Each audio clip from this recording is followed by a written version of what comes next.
আসসালামু আলাইকুম, আমি সিয়াম আবার আসছি চ্যাপ্টার 7 নিয়ে। আমাদের সায়েন্সের বইয়ের ফিজিক্স নিয়ে আলোচনা শুরু হয় এই চ্যাপ্টার 7 থেকে। চ্যাপ্টার 7-এ আমরা দেখে আসি মহাকর্ষ, অভিকর্ষ, মহাবিজ্ঞানী নিউটন এবং তার মাথায় আপেল পড়া। তা আপেলটা নিয়ে আমরা শুরু করলাম। তা প্রথমে আমি বলি, যখন মহাকর্ষ অভিকর্ষ নিয়ে তোমরা প্রথম পড়া শুরু করলে, এখন তোমরা আস্তে আস্তে দেখবা সায়েন্সের একটা তুচ্ছ বিষয়কে নিয়ে কত গভীরে গবেষণা করা যায়। একটা মাথায় আপেল পড়লো তাতেই যে তোমার মাথা থেকে সব সূত্র বের হয়ে আসলো, বিষয়টা এরকম না। তুমি দেখবা যে একজন সায়েন্টিস্ট কিভাবে বিভিন্ন থিওরি, বিভিন্ন প্র্যাকটিক্যাল অবজারভেশন কাজে লাগিয়ে এইসব সূত্র আমাদের সামনে নিয়ে আসছেন। সেটা নিয়ে যে পড়াশোনাটা করা হয় সেটা হলো নিউটনিয়ান মেকানিক্স। বিজ্ঞান নিউটনের সূত্রগুলো নিয়ে যে পড়াশোনাটা হয় নিউটনিয়ান মেকানিক্স। এই বিজ্ঞানী নিউটন, উনি আরো বিখ্যাত তার শীতলীকরণের সূত্র নিয়ে, আর ক্যালকুলাস নিয়ে তো অবশ্যই উনি বিখ্যাত। তা এই নিউটনের দিয়ে আমাদের শুরু হয়। তোমরা যখন এইচএসসি লেভেলে যাবা, এইচএসসি লেভেলে তোমাদের আলোচনা করা হবে আধুনিক পদার্থবিজ্ঞান, যেটা আমাদের কোয়ান্টাম মেকানিক্স নিয়ে কিছু কথাবার্তা বলা হবে। তা এই নিউটনিয়ান মেকানিক্স থেকে আমরা কি বুঝতে পারি? আমরা বুঝতে পারি যে একটা আপেল কেন মাটিতে পড়ে, একটা চাঁদ কেন পৃথিবীর উপর আছড়ে পড়ে না। এরকম কোনো খবর কি দেখে আসছো যে আজকে বুড়িগঙ্গা নদীর তীরে চাঁদের একটি খণ্ড পাওয়া গেছে? এরকম খবর তেমন একটা পাওয়া নাই। এখন এইগুলোর কারণ কি, সেইগুলোর জন্য আমরা আজকে আলোচনা করব গ্র্যাভিটেশন, গ্র্যাভিটি, ম্যাস, ওয়েটলেসনেস, এইসব কিছু টার্ম, কিছু কথাবার্তা নিয়ে আলোচনা করব। এইসব পড়াটা খুব সহজে মাথায় নিবা, গ্যাদার করবা। আস্তে আস্তে যত ম্যাথ করবা, যত তুমি আরো থিওরি দেখবা, তত তুমি আরো ভালো বুঝতে পারবা, বাস্তবের সাথে মিলিয়ে দেখবা। তাহলে আমরা শুরু করি। গ্র্যাভিটেশন আর গ্র্যাভিটি, পৃথিবী আর মহাকর্ষ। তাহলে গ্র্যাভিটেশন, মহাবিশ্বের তোমার মহাকর্ষ নিয়ে যে আলোচনাটা করা হয়। মহাকর্ষ জিনিসটা কি, তোমরা মহাকর্ষ বলে আসছি, বিষয়টা কি? এই মহাবিশ্বের প্রতিটি বস্তু কণা একে অপরকে নিজেদের দিকে আকর্ষণ করে। কি করে? যে কোনো দুইটা বস্তু, আমি বলতে পারি আমার এই হাতে যে কলমটা আছে সেটা, এই বোর্ডের, এদের মধ্যে একটা অ্যাট্রাকশন আছে। আবার আমার সাথে তোমার ধরো মার্সের আকর্ষণ আছে, আমার সাথে মার্সের আকর্ষণ আছে, তোমার সাথে আকর্ষণ আছে ধরো নেপচুনের। এরকম পৃথিবীর মহাবিশ্বের যে কোনো দুইটা বস্তু, যে কোনো দুইটা বস্তুর মধ্যে যে আকর্ষণ থাকে, এই আকর্ষণ বলকে তোমার মহাকর্ষ বল বলা হচ্ছে। এই মহাবিশ্বের প্রতিটি বস্তু কণা একে অপরকে নিজেদের দিকে আকর্ষণ করে। কোন দিকে? নিজেদের দিকে আকর্ষণ করে। আমি আমার সাথে এই যে কলমের যে আকর্ষণ, আমি কলমকে নিজের দিকে টেনে নিয়ে আসবো, কলম সে আমাকে তার দিকে টেনে নিয়ে আসবে। এরকম যে কোনো দুটো বস্তু একে অপরের প্রতি আকর্ষণ। এই আকর্ষণের কোনো সীমানা নেই। আমরা যে মহাকর্ষ পড়ছি, মহাকর্ষ বলের কোনো সীমানা নেই। সেটা দূরবর্তী যতই বস্তু, যতই দূরে হোক না কেন, তাদের মধ্যে আমাদের খুবই কম হলেও আকর্ষণ পাওয়া যায়, একটা অ্যাট্রাকশন পাওয়া যায়। তোমার সাথে তোমার বইয়ের পৃথিবীর সাথে মঙ্গল গ্রহের যে আকর্ষণ, এই সবই হলো গ্র্যাভিটেশনাল। এখানে কোনো বিকর্ষণ বা রিপালশন নেই, শুধু একে অপরের কাছে টানার ফোর্স। এখানে আমাদের বিকর্ষণের ব্যাপারটা আসবে না। বিকর্ষণ আসবে যখন আমরা অন্যান্য বল নিয়ে আলোচনা করব তখন। যেমন ম্যাগনেটিক ফোর্সে চুম্বক দেখে আসতো যে চুম্বকের দুটো পোল যদি একই রকম হয়, পজিটিভ হয়, তারা পরস্পরকে বিকর্ষণ করে দেয়। চুম্বক নিয়ে আমরা ছোটবেলায় সবাই খেলা করে আসছি।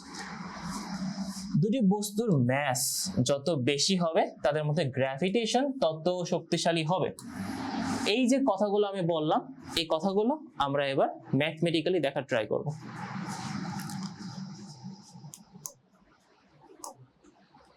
তাহলে শুরু করি ফিজিক্সের প্রথম ল দিয়ে, Newton's law of gravitation, universal gravitation.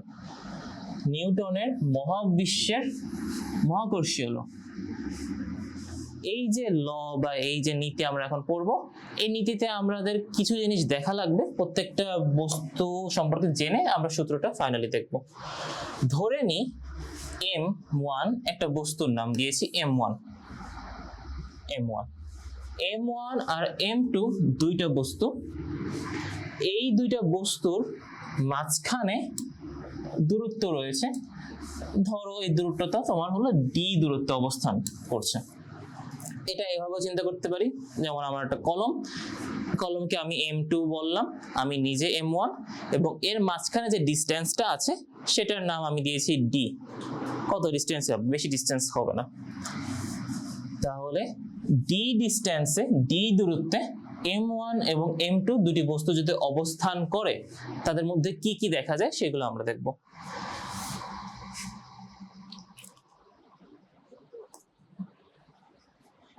M1 এবং M2 এই দুইটা বস্তুর মাঝখানে d দূরত্ব, এই d দূরত্বে তোমার একটি আকর্ষণ বল কাজ করবে, যেটা আমি প্রথমে বলে আসছি। M1 তার নিজের দিকে M2 কে আকর্ষিত করবে, আবার অন্যদিকে M1 কেও M2 আকর্ষিত করবে, M2 তার কাছে M1 কে নিয়ে আসার চেষ্টা করবে। তাহলে এটার একটা মান, এটা একটা ভ্যালু, এই আকর্ষণের একটা মান বের করা প্রয়োজন, যেটা আমরা বলের মাধ্যমে প্রকাশ করি। এখন এই মানটা কিভাবে বের করা যায়? মানটা বের করার ক্ষেত্রে আমরা এখানে একটা সূত্র দেখিয়ে আসছি। আগে আমরা সূত্রটা প্রমাণিত হয়েছে কিভাবে সেটা দেখি। নাম্বার 1, নিউটন সাহেব প্রথমে বলেছেন যে এই দুইটা বস্তু, এদের মধ্যকার আকর্ষণ, যেটা আমরা একটা গাণিতিকভাবে প্রকাশ করার চেষ্টা করছি, আকর্ষণ বল। আকর্ষণ বলের মান, আকর্ষণ বল যদি আমার F হয়,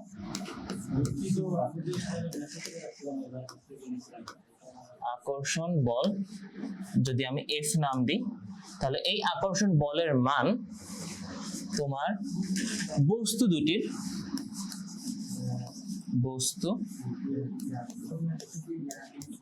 দুটির ভরের গুণফলের সমানুপাতিক।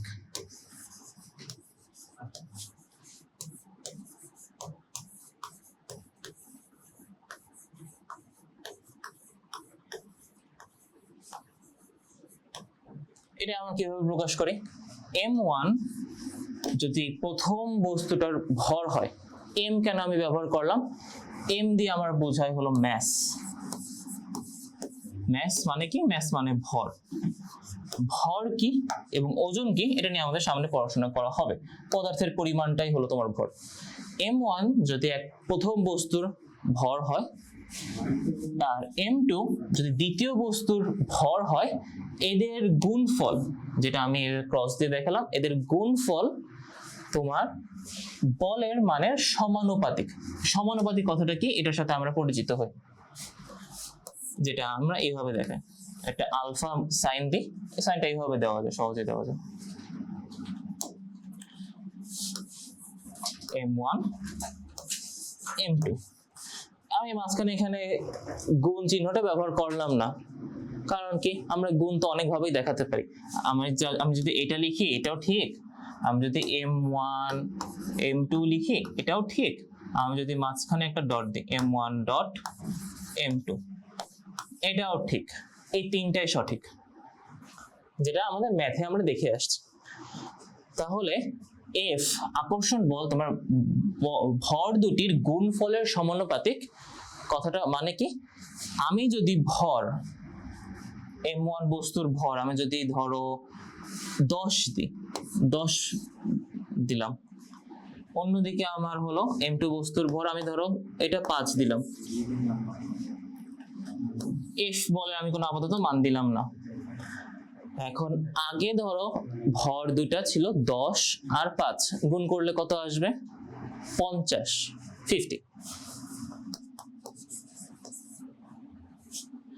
আমি যদি এই 50 এই সংখ্যাটার মান বৃদ্ধি করি, ইনক্রিজ করি, আমি 50টা ইনক্রিজ করে আমি এটা দিলাম ধরো 250,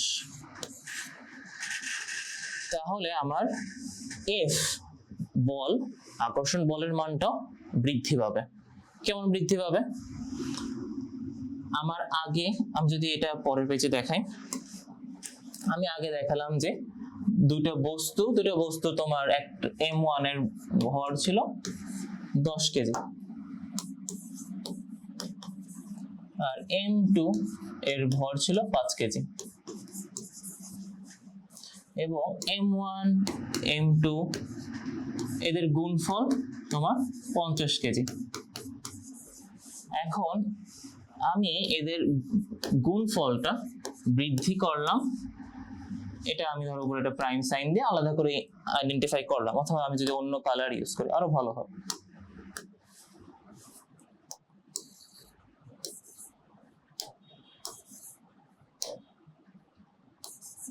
M1 M2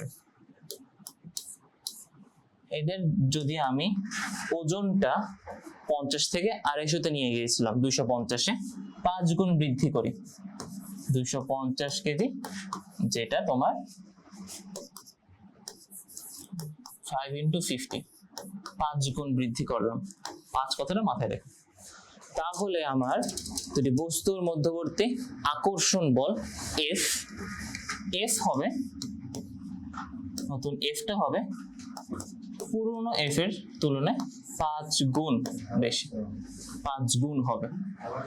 আবার আগের ফোর্স যদি ধরো আমি নাম দিলাম 100, আমি যদি এখানে বসাই F যদি আমার 100 হয়, তাহলে F প্রাইম মানে তোমার বস্তু দুটির ভরের গুণফলটা আমি বৃদ্ধি করে যখন 250-তে নিলাম, তখন আমার আকর্ষণ বল কত হবে? 5 গুণ বৃদ্ধি পাবে। তার মানে কি তোমার 100 থেকে 500 হয়ে যাবে, 5 গুণ হবে 500 নিউটন। এইভাবে আমার সমানুপাতিক সম্পর্কটা দেখানো হয়। সমানুপাতিক যেহেতু বললাম, সমানুপাতিক কথাটা তাহলে ফাইনাল কি দাঁড়ালো?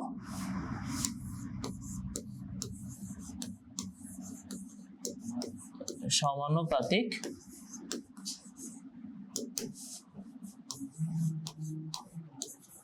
উভয় বৃদ্ধি পাবে।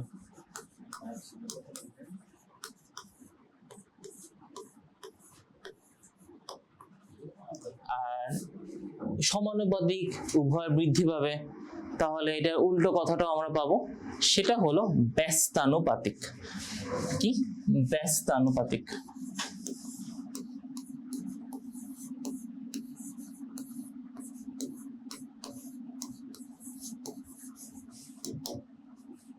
ব্যস্তানুপাতিক কি? ব্যস্তানুপাতিক হলো একটা যদি বৃদ্ধি পায়, একটা বৃদ্ধি পেলে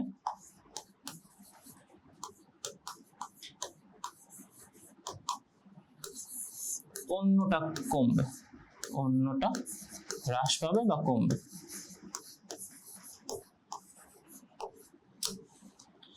তার মানে ব্যস্তানুপাতিক সম্পর্ক কি? যদি একটা ভ্যালু বৃদ্ধি পায় আর একটা ভ্যালু তোমার কমে যাবে, এই জিনিসটা মাথায় রাখো, এটা আমার এখন লাগবে।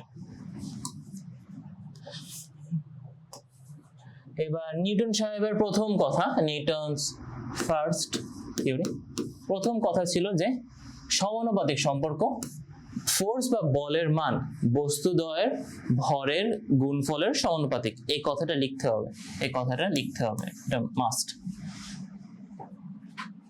এবার নিউটন সাহেবের দ্বিতীয় কথা কি? বর্গের ব্যস্তানুপাতিক সম্পর্ক। তাহলে এটা যদি আমি দেখাই, F এদের মধ্যকার আকর্ষণ বল এবং এদের মধ্যকার বস্তু দ্বয়ের দূরত্ব, যেটা আমি D দিয়ে প্রকাশ করেছিলাম, D ডিসটেন্স থেকে আসছে আর F আসছে ফোর্স থেকে। এখন D দূরত্ব আর F এদের মধ্যে সম্পর্ক কি? এদের মধ্যে সম্পর্ক হলো আমার যদি আকর্ষণ বলটা বৃদ্ধি পায়, আমার দূরত্ব কমে যাবে। কিভাবে কমবে? বর্গাকারে কমবে, যেটা আমরা এভাবে শো করি। আমি যদি আবার লিখি জিনিসটা, এই যে নিচে লিখলাম f is proportional or disproportional to d square, অথবা আকর্ষণ বল দূরত্বের বর্গের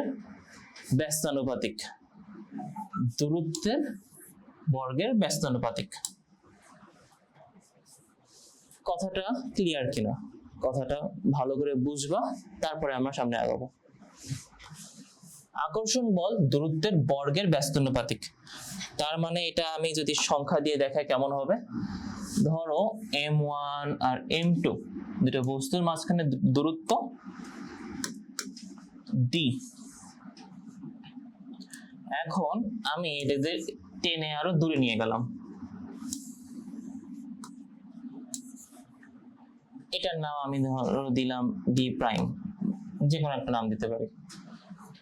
এই দুটো বস্তুর দূরত্ব আমি ছবি দেখে কি মনে হয় বৃদ্ধি করলাম না? ধরো এই দুটো বস্তুর দূরত্ব আমি বৃদ্ধি করলাম, যেটা আগের থেকে দ্বিগুণ ছিল। এবার আমি সাংখ্যিক মানে দেখাই। তোমার ধরো আগে দূরত্ব ছিল 5 মিটার, দুটো বস্তুর মধ্যবর্তী দূরত্ব 5 মিটার। আমি এখন এদের মধ্যকার দূরত্ব 10 মিটার করলাম,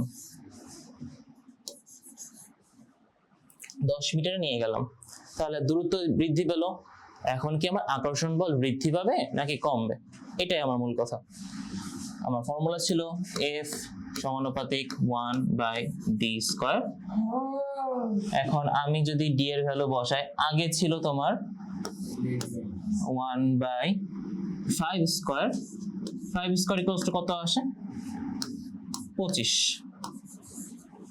বর্গ। 5 আর 5 গুণ করলে 25 চলে আসবে। এইবার আমরা সেটা বৃদ্ধি করে নিয়ে যাব 1/10 আসলো না লাস্টে? 10 স্কয়ার, 10 স্কয়ার কত হলো? 100। 125 এদের মধ্যে ভাগ করলে কত আসে? যদি 100 কে 25 দিয়ে ভাগ করি, অবশ্যই 4 আসবে। অনেক সহজ একটা ম্যাথ। ওই 4টা মাথায় রাখো। এবার এখান থেকে তুমি বলো আমার দূরত্ব বৃদ্ধি পেলে আকর্ষণ বল কত গুণ কম হবে, কত গুণ কমে যাবে। এটা আমরা এখানে দেখাতে পারি।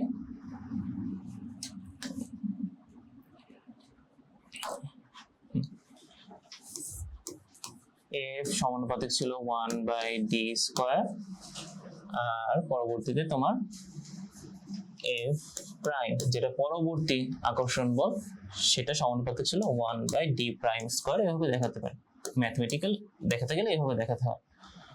এবার এদের আমি সম্পর্ক করে তুলবো।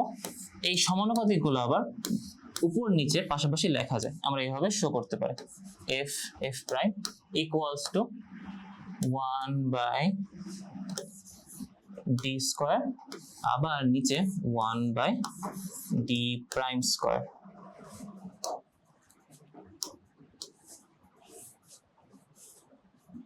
এখন ভাগ করার ক্ষেত্রে আমরা একটা জিনিস দেখে আসছি, উপর নিচে এখানে যেহেতু হরটা তোমার নিচে আসছে, হরটা তোমার নিচে চলে যাবে, আর এইখানে তোমার নিচে যে ভগ্নাংশটা দেখতে পাচ্ছি হরের পোর্শনে, এই হরের মধ্যে তোমার যে ভগ্নাংশটা, সেই ভগ্নাংশের হরটা উপরে উঠে যাবে।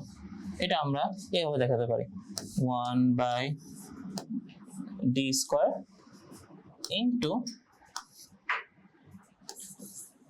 d prime square by 1।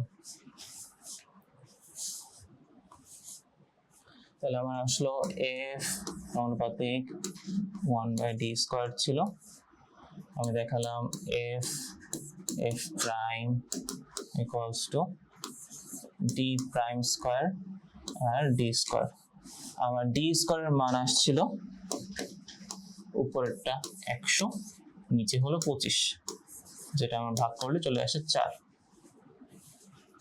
সুতরাং পরের কথা আমি এটা লিখতে পারি F by F prime equals to 4 অর্থাৎ f equals to 4f prime। এই একই কথা আবার এভাবে লিখতে পারি, f prime 1/4 into f। এবার এটাকে যদি মুখের ভাষায় বলতে চাই, আমরা কি বের করলাম, তোমার দূরত্ব যদি আমরা 2 গুণ বৃদ্ধি করি, 2 গুণ বৃদ্ধি করলাম, d 2 গুণ করলাম, এটা জাস্ট এখানে লেখার সাথে লিখলাম। দূরত্ব যদি 2 গুণ বৃদ্ধি করা হয় তাহলে আমার আকর্ষণ বল 4/1 চলে আসবে, পূর্ববর্তী আকর্ষণ বল 4/1 চলে আসবে। আমি যদি এটা সংখ্যায় বসায় বলি, ধরো তোমার আগের আকর্ষণ বল ছিল 1000 নিউটন, তোমার নতুন যে আকর্ষণ বলটা সেটা হবে পূর্ববর্তী আকর্ষণ বলের 4/1, মানে কি 1000/4 ইকুয়ালস টু 250 নিউটন। মানে আমার দূরত্ব কতটুকু বৃদ্ধি করলাম আর আকর্ষণ বলটা কতখানি কমে গেল। এইটাই ছিল আমার নিউটনের দ্বিতীয় সূত্র। তাহলে দ্বিতীয় সূত্রটা আবার মুখে বললে, বর্গের ব্যস্তানুপাতিক সূত্র, বলের মান দূরত্বের বর্গের ব্যস্তানুপাতিক, অর্থাৎ দূরত্ব বাড়লে আকর্ষণ বল উল্টোভাবে কমে যায়। এবং এখানে আমরা আরেকটা কথা বলতে পারি যে এই যে দূরত্ব আমরা মেজার করব, এটা আমার স্ট্রেট লাইন হবে, যেটা সরল রৈখিক হবে।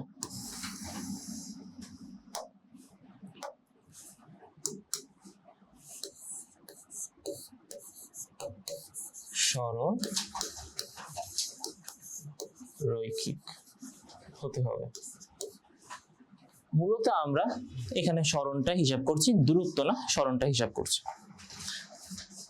তাহলে এই তিনটা কথা, নাম্বার 1, নাম্বার 2 এবং নাম্বার 3, এই তিনটা কথা যদি আমি একসাথে রাখি, নিউটনের সূত্র, নিউটনের মহাকর্ষের সূত্র, বস্তুদ্বয়ের ভরের গুণফল তোমার মহাকর্ষীয় বলের আকর্ষণ বলের সমানুপাতিক, এবং বস্তুদ্বয়ের মধ্যবর্তী দূরত্বের বর্গ আকর্ষণ বলের ব্যস্তানুপাতিক, এবং মধ্যবর্তী দূরত্ব তোমার সরল রৈখিক হতে হবে। এটাই আমার নিউটনের সূত্র, নিউটনের মহাকর্ষের সূত্র। এই দুটো লাইন দেখে এবং এইটা মেনশন করে তোমরা সূত্রটা খাতায় লিখবা। যদি এভাবে খাতায় লিখো, 2 বা 3 খুব সহজে পেয়ে যাবা। এখন নিউটন এই যে দুটো সূত্র ব্যবহার করছেন, এইখানে আমরা একটা সূত্র দেখলাম, এখানে আমরা আরেকটা সূত্র দেখলাম। এই সূত্র দুইটা এক কথায় কিভাবে নিয়ে আসা যায়? এক কথায় নিয়ে আসতে গেলে সমানুপাতিক হলো সমান অনুপাতে বাড়বে, কিন্তু সমান তো হচ্ছে না। আমার সমান হয় এরকম একটা ভ্যালু বা ফর্মুলা লাগবে। তাই এই যে দুটো কথা, এই দুটো কথা আমি যদি এখানে লিখি, m1 m2 আর নিচে হলো d স্কয়ার। এখন তোমরা সামনে যখন সমানুপাতিক নিয়ে পড়বা তখন দেখবা যে সমানুপাতিক সরানোর ক্ষেত্রে আমার একটা কনস্ট্যান্ট বা একটা ধ্রুবক প্রয়োজন। তা মহাকর্ষীয় সূত্রের তোমার আকর্ষণ বল বের করতে আমরা এখানে কনস্ট্যান্ট বা ধ্রুবক হিসেবে ব্যবহার করেছি g, বড় হাতের g, m1 m2 by d square. এই যে gটা লিখলাম, এই gটাকে তোমার বলা হয় মহাকর্ষীয় ধ্রুবক, যেটা সার্বজনীন।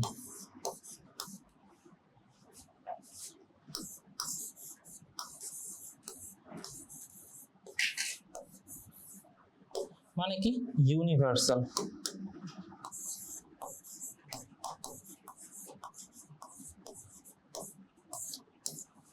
এবং অপরিবর্তনীয়।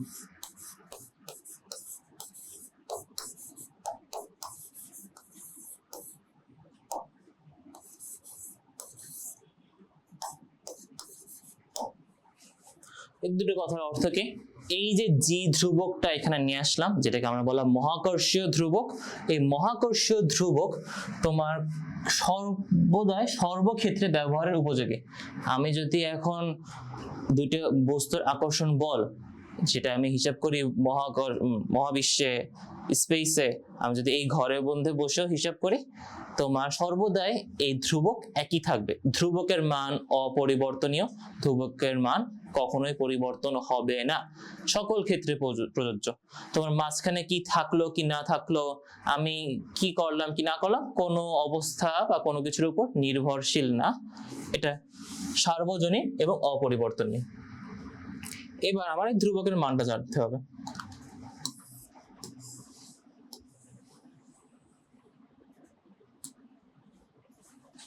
ধ্রুবকের মান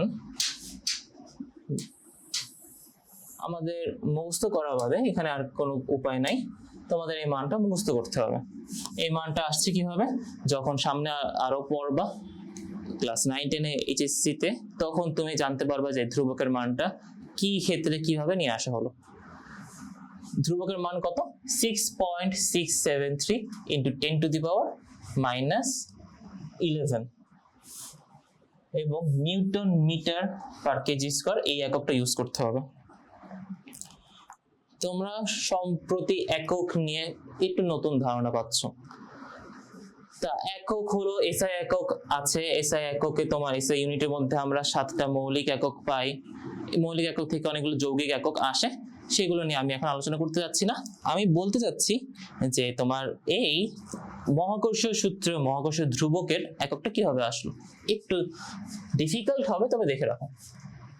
তা আমরা এখানে সূত্রটা আগে লিখি, F equals to G into M1 M2 by D square। তাহলে F কি ছিল? F ছিল আমার আকর্ষণ বল, D ছিল দূরত্ব, আর M কি ছিল? M ছিল ভর। তাহলে এবার F আকর্ষণ বল, বলের একক হলো নিউটন। এই নিউটনকে আবার তোমার লেখা যায় kg metre per second square দিয়ে। এই একক কিভাবে আসলো পরে বলছে, আপাতত এনটা মাথায় রাখো। এবার M1 আর M2 এই দুটো কথা আসছে। M1 আর M2 দুটো ভর, ভর ম্যাস, ভর এর একক হলো তোমার কেজি। যেহেতু দুইটা কেজি পাশাপাশি লিখলাম। এবার তোমার বাকি থাকলো কি? বাকি থাকলো ডি। ডি দূরত্ব।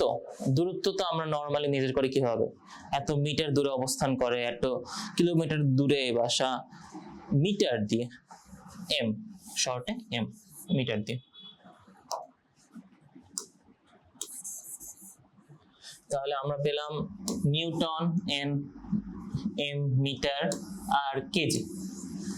এবার এইগুলো আমি যদি এদের জায়গায় বসাই দেখি কি হয়।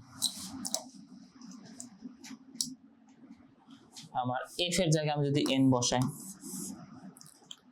আমি যদি জিটাকে অপরিবর্তনীয় রাখি, জিটা আমি চেঞ্জ করলাম না, কারণ জি এর একক আমরা জানি না, জি এর এককটাই বের করা হচ্ছে।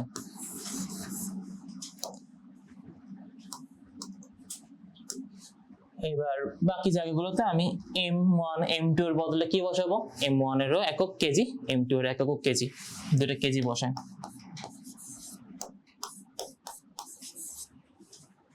আর নিচে ডি স্কয়ার দূরত্ব, আমার দূরত্বের একক হলো m, যেহেতু দুইটা m চলে আসছে, m গুণ m, তার মানে m স্কয়ার। আমি এখানে m লিখি, দুইটা m, দুইটা d, দুইটা m, দুইটা m বসে। Metre metre, kg kg. এবার আমি এটা সিম্পলিফাই করতে থাকি, আরো সরল করতে থাকি। n এর মতো থাকলো,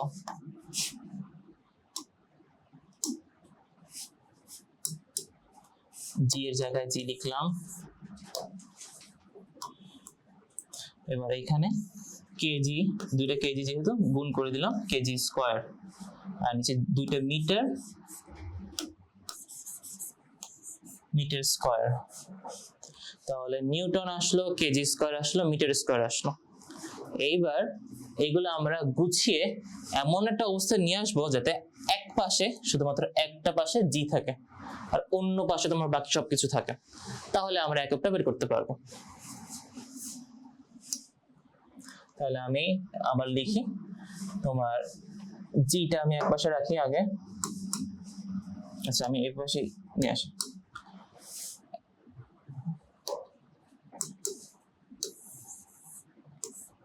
জি যেহেতু ডান পাশে ছিলাম, ডান পাশে রাখলাম। ডান পাশে আমার বাকি যা ছিল সেগুলো আমি বাম পাশে নিয়ে আসি।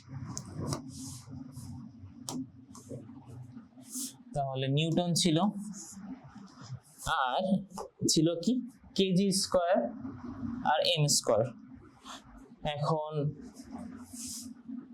কেজি স্কয়ার ওপাশ থেকে যখন আসবে তখন এটা তোমার কোণাকুণি হয়ে নিচে চলে আসবে কেজি স্কয়ার, আর এই পাশে যেহেতু তোমার নিচে এমটা ছিল কোণাকুণি হয়ে উপরে চলে যাবে এম স্কয়ার। এইবার আমি এটা একটু গুছায় লিখি। সুতরাং জি ইকুয়ালস টু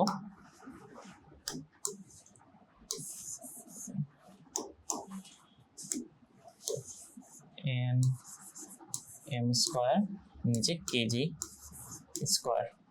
এখন নিচে কেজি স্কয়ার লেখাটা, এটাকে আমরা অন্য রূপে দেখাতে পারি, যেটা একটা এক্সাম্পল দিয়ে রাখি। ধরো আমার 1/a স্কয়ার লেখা আছে, এটা ভগ্নাংশ। এটা আমি এইভাবে লিখতে পারি 1/a ইনভার্স 2, একটা মাইনাস নিয়ে আসলাম, এটাকে আমার বলা হয় ইনভার্স। কত ইনভার্স করলাম? 2 ইনভার্স করলাম। একইভাবে আমার 1/a 3 equals to 1 to the power minus 3 বা a inverse 3, এখানে আমার চলে আসলো a inverse 3। তার মানে কি, আমি যদি নিচ থেকে উপরে নিয়ে যাই তখন তোমার সূচকে একটা মাইনাস বিয়োগ চিহ্ন চলে আসবে। তাহলে আমরা এটাই করি। আমরা পরের লাইন লিখব m স্কয়ার কেজি ইনভার্স 2, এটাই আমার সেই একক, জি এর একক।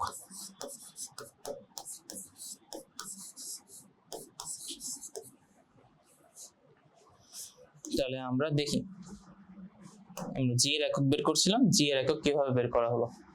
মহাকর্ষীয় ধ্রুবক ইউনিভার্সাল গ্র্যাভিটেশনাল কনস্ট্যান্ট জি, এটা বের করার ক্ষেত্রে আমরা এখানে যেটা সিম্পলিফাই মেথড দেখালাম, আমরা এখানে দুটো বস্তু, যেটা প্রথমে ছিল m1, আমি হলুদ দিয়ে মার্ক করি, m1 আর m2, এই দুইটা বস্তু নিলাম।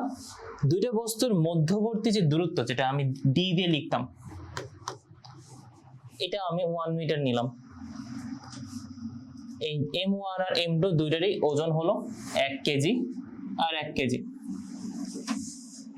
এখন আমি যদি এই মানগুলো বসাই তখন g এর ভ্যালু আসবে 6.673 into 10 to the power minus 11, এবং সেখান থেকে আমার এই একটা চলে আসবে। তাহলে আমার সাথে আবার একটু বলো, 6.673 into 10 to the power minus 11।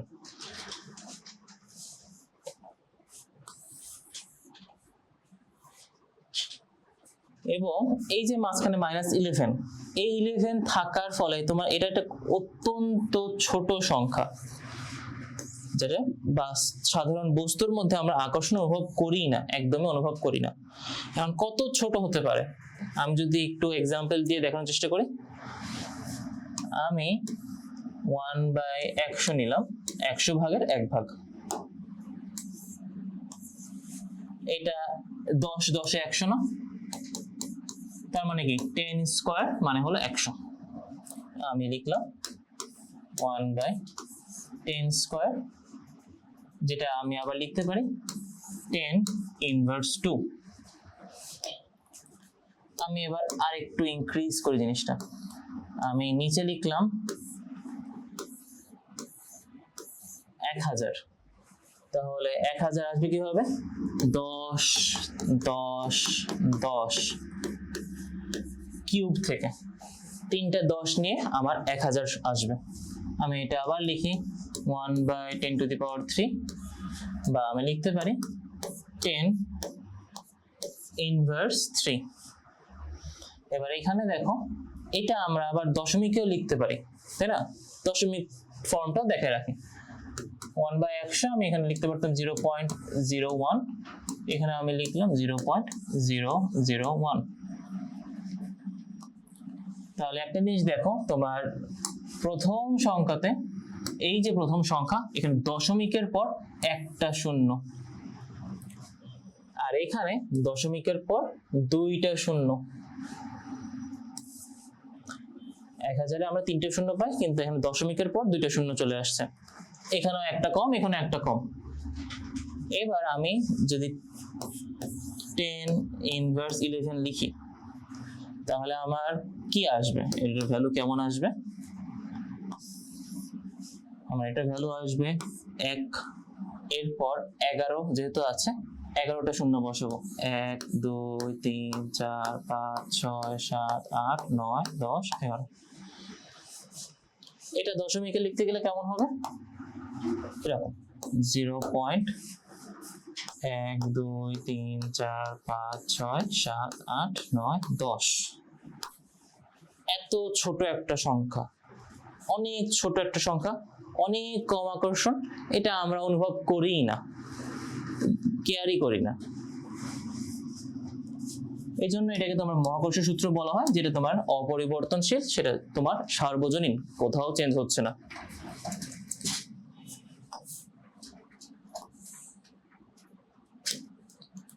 তাহলে আজকে আমরা এই পর্যন্তই রাখি। তোমাদের কাছে আমার একটা প্রশ্ন থাকবে, প্রশ্নটা হলো, আমি যদি দূরত্ব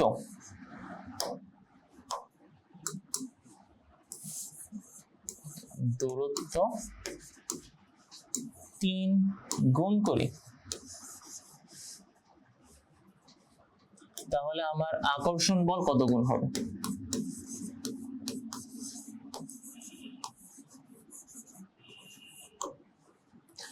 অন্যদিকে আমি যদি আবার আকর্ষণ বল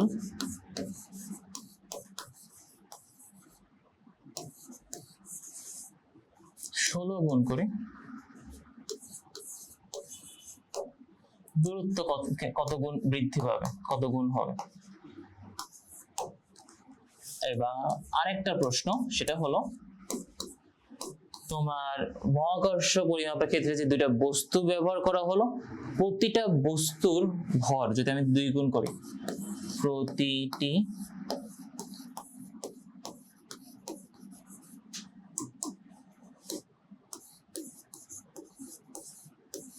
বস্তুর ভর 2 গুণ করলে আমার আকর্ষণ বল কত?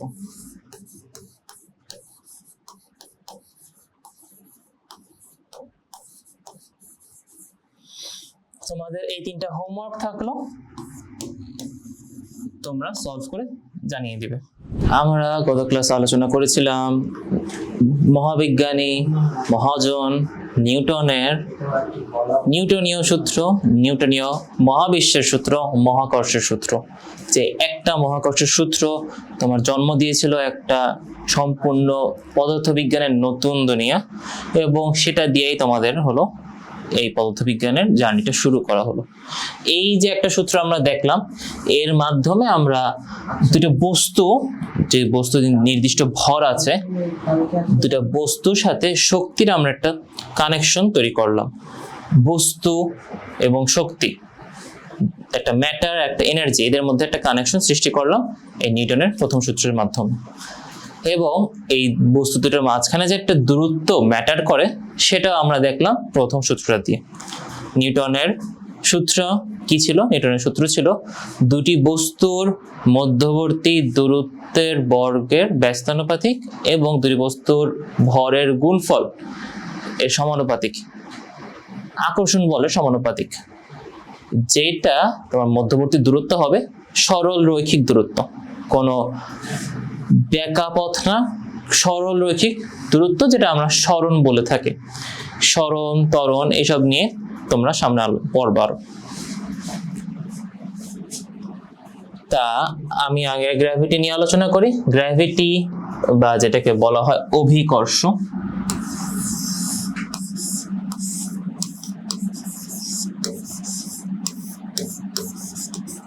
অভিকর্ষ আর মহাকর্ষ এই দুটো কথার মধ্যে পার্থক্য কি?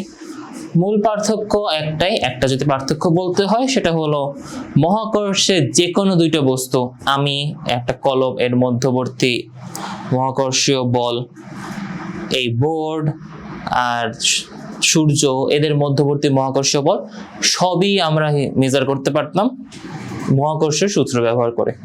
অভিকর্ষে আমরা তুলনা করব পৃথিবী এবং যে কোনো বস্তু।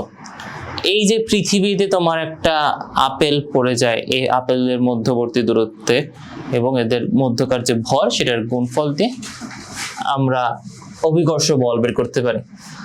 এই অভিকর্ষ বল কোথায় কোথায় পাওয়া যায়? পৃথিবীর সাথে যে কোনো বস্তুর, যে কোনো বস্তু বলছি। আর অন্যদিকে তোমার এখানে এই যে গ্র্যাভিটি, গ্র্যাভিটেশনের একটা বিশেষ রূপ, এই কথাটি মাথায় রাখতে হবে।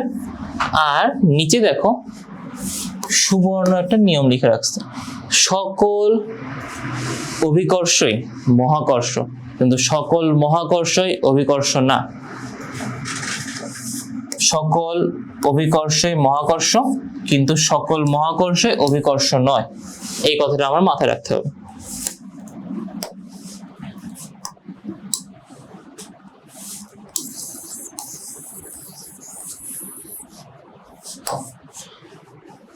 তাহলে এখানে একটা আপেল পড়ার ছবি দেওয়া, আমরা শুনে আসছি যে নিউটনের মাথায় নাকি একটা আপেল পড়ে উনি সেখান থেকে এই মহাকর্ষীয় সূত্র আবিষ্কার করেন। কথাটা সত্য কি সত্য না সেটা তোমাদের কাছে প্রশ্ন থাকলো, আমরা সামনে দেখি। পার্থক্য কোথায়? মহাকর্ষ, গ্র্যাভিটেশন আর এই অভিকর্ষ, পার্থক্যগুলো আমি বলে আসছি, আবার দেখে রাখো। মধ্যবর্তী দূরত্বের যে কোনো দুটি বস্তুর আর পৃথিবী এবং অন্য যে কোনো দুটি বস্তু। উদাহরণ কি? উদাহরণ দেওয়া, মহাকর্ষ তোমার একটি সাধারণ বা ইউনিভার্সাল ধারণা, যেখানে গ্র্যাভিটেশন থেকে, অভিকর্ষ থেকে আমরা একটি নির্দিষ্ট স্পেসিফিক ধারণা লাভ করি, একটা স্পেসিফিক রূপ পাই। এই তিনটা পার্থক্য লিখতে পারো। পরীক্ষায় তোমার প্রশ্ন আসবে যে মহাকর্ষ এবং অভিকর্ষ এদের মধ্যে পার্থক্য লিখো, 2 মার্কের প্রশ্ন আসবে।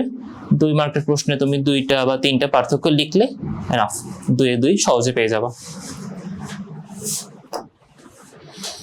এবার অভিকর্ষ ত্বরণ, এখানে অনেক কিছু আসছে। এটা বলার আগে আমি একটা কথা বলি। আমরা আগের ক্লাসে দেখে আসছিলাম যে আকর্ষণ বল এফ, এটার নাকি একটা একক আছে, যে এককটা হলো নিউটন। নিউটনের আমি আরেকটা রূপ লিখে আসছিলাম এফ, এটা আমি একক লিখেছিলাম কি? একক লিখেছিলাম নিউটন, যেটা আরেকটা ফর্ম হলো কেজি মিটার সেকেন্ড ইনভার্স 2। এটা কিভাবে আসলো এটা আমরা এবার ডাইসেক্ট করে বের করি। তাহলে এফ যখন সামনে আরো পড়বা তখন দেখবা যে নিউটনের তোমার 3টি সূত্র পাওয়া যায়, 3টা গতির সূত্র। এই গতির সূত্রগুলো থেকে আমরা পেতে পারি F equals to ma, যেটা দ্বিতীয় সূত্র থেকে চলে আসে। F equals to ma, যেখানে আমার m টা হলো ভর, এটা আমরা চিনি।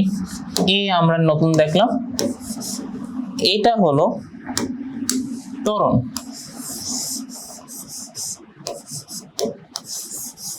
ত্বরণ মানে কি? এবার এটা আমি আলাদা করি। এ ত্বরণ, ত্বরণ কথাটার অর্থ হলো বেগ বৃদ্ধির হার। একক সময় বেগ কতটুকু বৃদ্ধি পাচ্ছে সেটার হার। এটার ফর্মুলা ছিল তোমার v - u/t। এবার এগুলো কি সেগুলো লিখি। ভি ছিল আমার শেষ বেগ,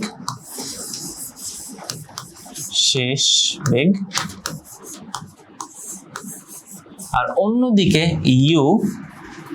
ইউ কে তোমার বলা হতো আদি বেগ।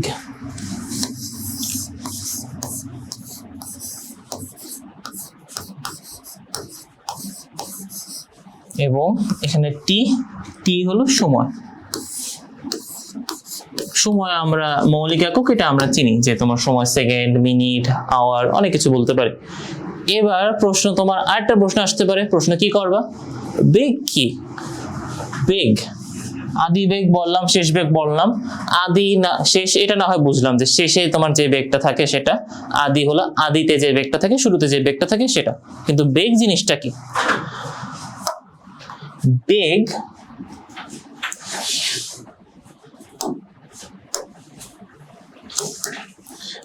এই বেগ কথাটা মানে হলো দূরত্ব এর পরিবর্তনের হার, নাকি সরণের পরিবর্তনের হার। দূরত্ব আর সরণ দুটো কথা বললাম, ওটা নিয়ে আমি বলছি। সরণের পরিবর্তনের হার। আর আগে আমরা এখানে ত্বরণ দেখালাম, যেটা ছিল বেগের পরিবর্তনের হার। বেগের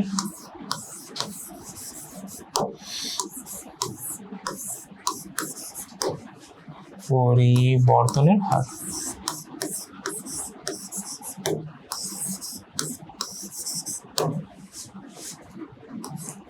তাহলে সরণের পরিবর্তনের হার মানে কি? তোমার এটার ফর্মুলা লিখি তারপর বলতে পারবো। আমার বেগ যদি ভি হয়, ভি এর আমার এটা ছিল এস বাই টি। তোমার একক সময় ধরো 10 সেকেন্ডে আমি এখান থেকে সোজাসুজি 10 মিটার পর্যন্ত গেলাম। 10 মিটার, এই যে এটাকে তোমার দূরত্ব বলা হচ্ছে। যেহেতু সরল রৈখিক আমি বললাম, কোনো দিকের পরিবর্তন নাই, এটাকে আমার বলা হচ্ছে সরণ। তাহলে দূরত্ব আর সরণ কি, এটা নিয়ে আবার বলি।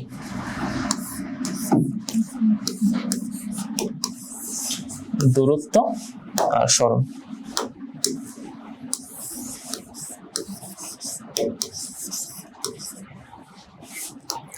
তাহলে দূরত্ব কি, আমি এবার একটা ছবি আঁকি।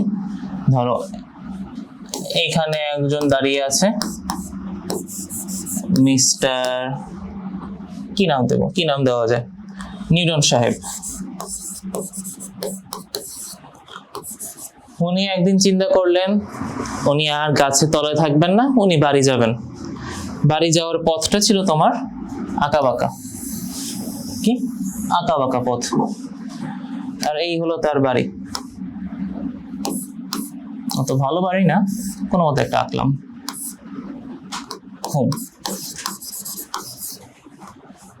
উনি ওনার বাসায় যাবেন, বাসায় যাওয়ার পথটা তোমার আঁকাবাঁকা।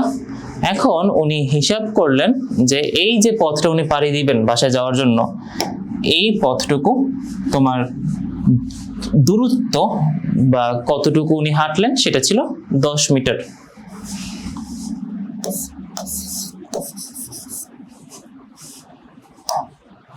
এবার সরণ জিনিসটা কি? সরণ জিনিসটা হলো আমি নিউটন সাহেব থেকে বাসায় যদি একটা সরল রৈখিক পথ ধরে নিই, এটা সরল রৈখিক পথ, এই যে সরল রৈখিক পথ, এটা যদি আমি মাপতে পারতাম, নিউটন সাহেব দেখলেন এটা যদি মাপা হতো তাহলে এটার ভ্যালু হতো তার চেয়ে আরো কম, ধরো 5 মিটার। উনি যদি সোজাসুজি লাফ দিয়ে যেতে পারতেন, ওনার মাত্র 5 মিটার যাওয়া লাগতো, কিন্তু উনি আঁকাবাঁকা পথ দিয়ে গিয়েছেন, এটার জন্য মাত্র 10 মিটার লেগেছে, যেটা তোমার ডবল, অনেক বেশি। এই যে তুমি আঁকাবাঁকা পথ আমি দেখালাম, এই যে আঁকাবাঁকা পথে বা যে কোনো পথে, এইগুলো হলো সব দূরত্ব।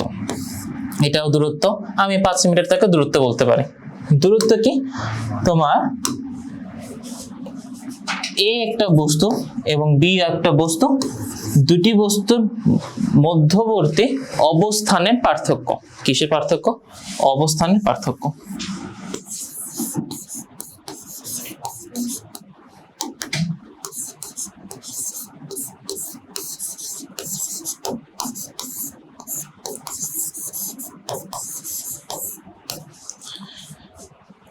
এবার সরণ কি? এটা ছিল দূরত্ব।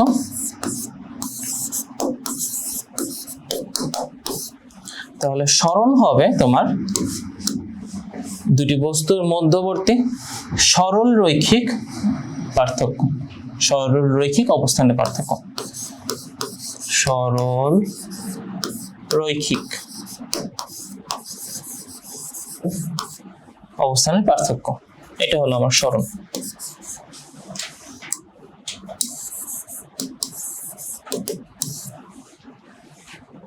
তাহলে দূরত্ব আর সরণ দেখলাম। এবার আমরা বেগ আর দ্রুতি এই দেখে আসি।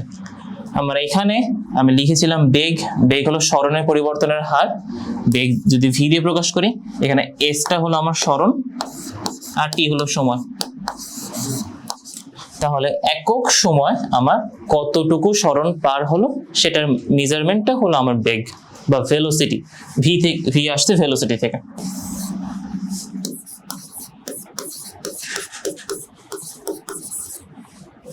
এখন এই যে সরণ, এই সরণটা আমি বের করলাম। এখন একটা এক্সাম্পল দিই। তোমার যদি মধ্যবর্তী সরণের 10 মিটার হয় আর সময় যদি 2 সেকেন্ড হয়, তাহলে তোমার কত আসে? 5 চলে আসবে। এরকম করে আমি লিখতে পারি, পাশে একক লিখলাম মিটার পার সেকেন্ড। এখন সরণ বললাম, তাহলে আমার দূরত্ব কই গেল? দূরত্বেরও তো একটা পরিবর্তনের হার প্রয়োজন। দূরত্বের পরিবর্তনের হারকে আমরা লিখি দ্রুতি বলে। কি দ্রুতি? দ্রুতি কি? দ্রুতি হলো তোমার মধ্যবর্তী দূরত্বের পার্থক্য। এখন ধরো মধ্যবর্তী দূরত্ব আমার ছিল 20 মিটার, আমার এই দূরত্ব পার হতে লাগলো 10 সেকেন্ড। আমার অ্যান্সার চলে আসবে 2 মিটার পার সেকেন্ড। যে এই দুইটার এককই তোমার একই চলে আসে। তাহলে দ্রুতি কি? দূরত্বের পরিবর্তনের হার। বেগ কি? সরণের পরিবর্তনের হার। আমরা বেগটা নিয়ে বেশি আলোচনা করি। তাহলে আমি আবার উল্টো করে দেখাই। সরণ কি? সরণ হলো সরল রৈখিক দূরত্ব, দুটি বস্তুর দুটি পয়েন্টের মধ্যবর্তী অবস্থানের পার্থক্য। সরণ ছিল সরল রৈখিক। এই যে সরণ তোমার একক সময়, তোমার একটা নির্দিষ্ট সময় যতটুকু পরিবর্তন হয় সেটাকে বলা হচ্ছে বেগ। বেগ আমরা আদি বেগ, শেষ বেগ বলতে পারি। একটা গাড়ির শুরুর দিকে বেগ ছিল এত, শেষের দিকে তোমার এত বেগ। এই হলো বেগ, আদি বেগ, শেষ বেগ বলা হচ্ছে। এই বেগটা যদি আমরা সময় দিয়ে ভাগ করি, যে একক সময় তোমার বেগ কত থাকে, এটাকে আমরা বলতে পারি কি? ত্বরণ, যেটা ইংলিশে বলে অ্যাক্সিলারেশন।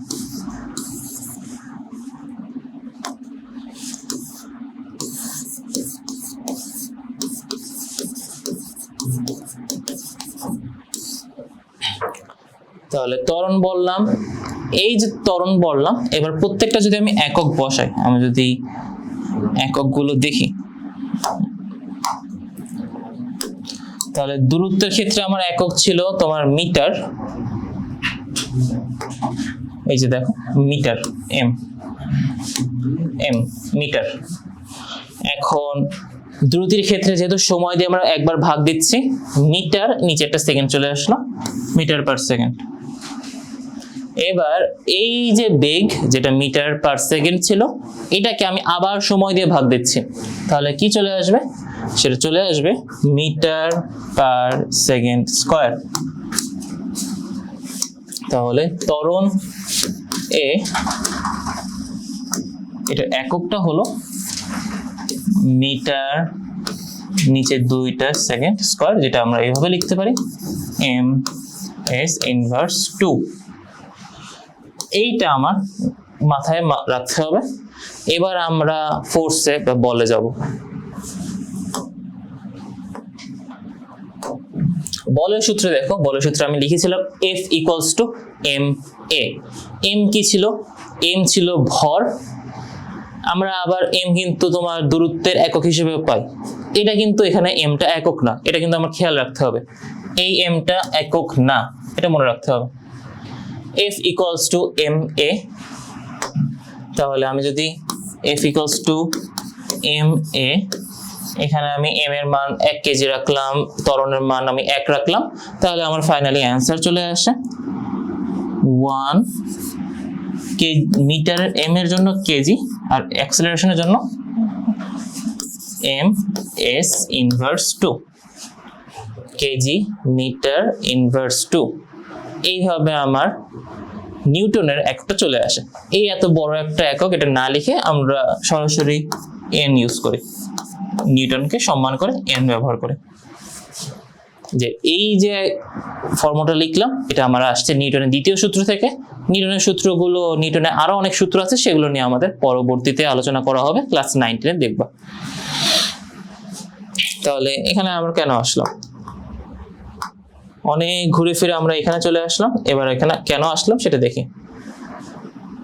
তোমার এই যে সূত্রটা ছিল, এই সূত্রতে আমরা অনেক কথাবার্তা পেতাম, অ্যাক্সেলারেশন, বেগ বৃদ্ধি, হার বৃদ্ধি, এইসব কথাবার্তা পেতাম। এই কথাগুলোর মানে কি সেটা বোঝানোর স্বার্থে আমরা ওই সূত্রটা দেখে আসছি।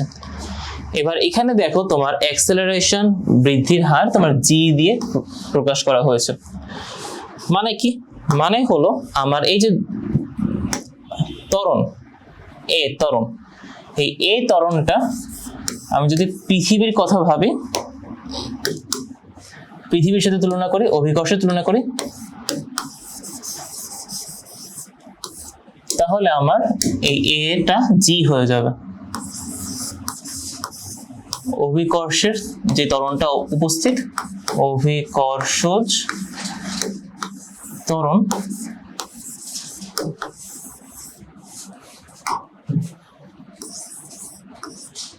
জি হয়ে যাবে। এই কথাটাই তোমার ওখানে বলা। তাহলে দেখো, অভিকর্ষ বলের প্রভাবে মুক্তভাবে পড়ন্ত বস্তু, মুক্তভাবে কোনো কিছুতে আটকে রাখা নেই, কোথাও বাধা প্রাপ্ত হচ্ছে না। অভিকর্ষ বলের প্রভাবে মুক্তভাবে পড়ন্ত বস্তু নিচে পড়ছে। এটার বেগ বৃদ্ধির হারকে জি বলে বা অভিকর্ষ ত্বরণ বলা হয়, অভিকর্ষ ত্বরণ বলা হয়। তাহলে অভিকর্ষ ত্বরণ কি? অভিকর্ষ বলের প্রভাবে মুক্তভাবে পড়ন্ত বস্তুর বেগ বৃদ্ধির হারকে অভিকর্ষ ত্বরণ বলে। যেটা সমীকরণটা আমার আসছে G equals to GM by R square. আমরা এইটা কিভাবে আসলো সেটা এবার দেখি।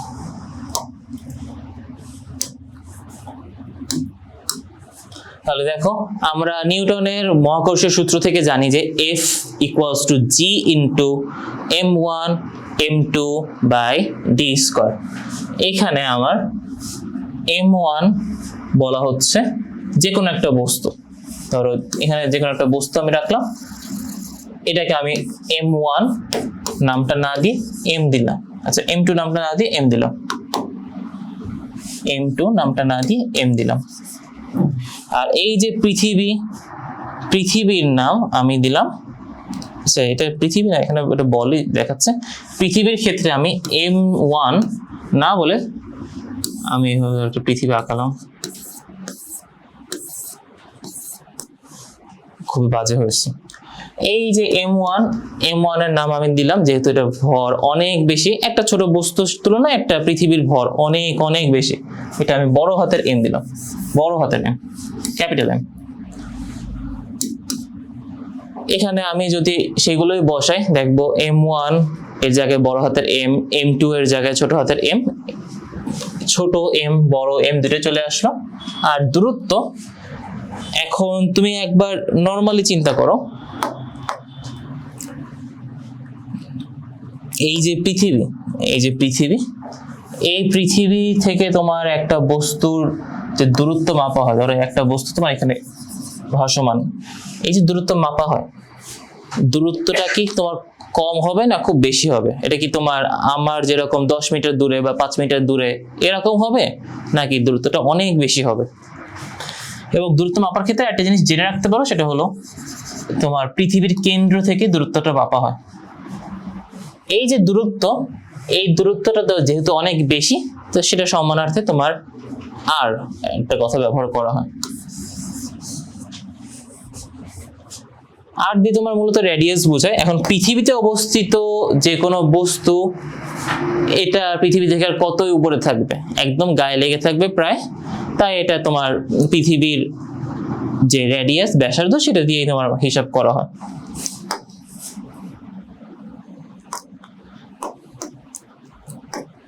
তাহলে এখানে দেখো এই যে জি এর মান তোমার F equals to G M M R নিচে আর স্কয়ার।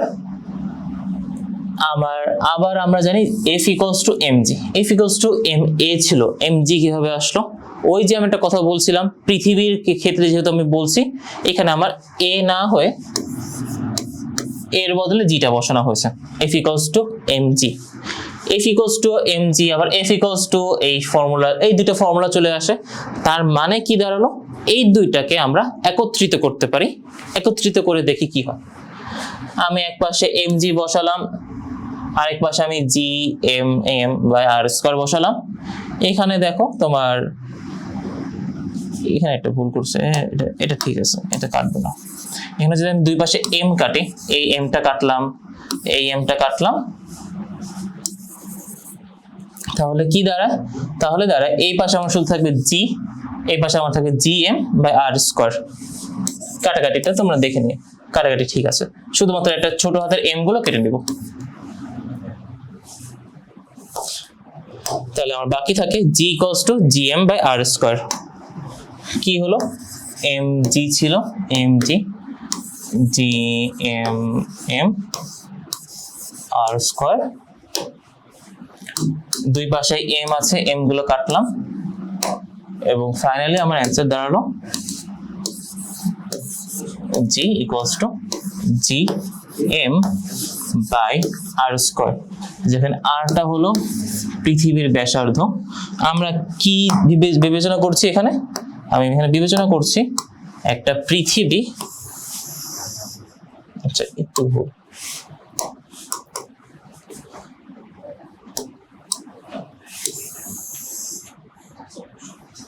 একটা পৃথিবী যেটাকে আমরা গোলাকার ধরে নিলাম, এবং পৃথিবীর উপর, আচ্ছা পৃথিবীটা একটু সুন্দর করে আঁকে, পৃথিবীটা এরকম করে আঁকে,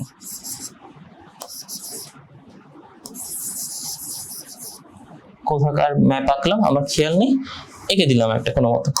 এর উপর যদি আমি একটা বস্তু বসাই, এই হলুদ বস্তু, তাহলে পৃথিবী আর এদের মধ্যবর্তী দূরত্ব কি হবে? দূরত্ব হিসাব করার ক্ষেত্রে আমি বলে আসছিলাম যে কেন্দ্র থেকে কেন্দ্রে দূরত্ব হিসাব করা হয়। এখানে কেন্দ্র যেটা, এই যে কেন্দ্র, এই কেন্দ্র থেকে আমি আরেকটা কেন্দ্রের আমি হিসাব করলাম, লাল দিতাম আর একটু ভালো হতো, কেন্দ্রের মধ্যে তুলনা করলাম। তাহলে পৃথিবীর উপরে একটা বস্তু পড়ে আছে, তাহলে পৃথিবীর ব্যাসার্ধ আর এটা একই মান হবে না? দূরত্ব একই হবে না? সে একই মান চলে আসে। আর হলো তোমার ব্যাসার্ধ, পৃথিবীর ব্যাসার্ধ।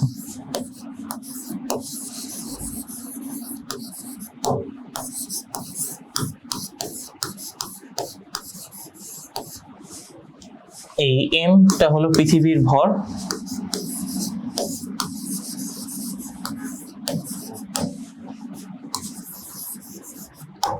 আর এদিকে জি হলো আমার মহাকর্ষ ধ্রুবক, এটা আমরা চিনি মহাকর্ষ ধ্রুবক।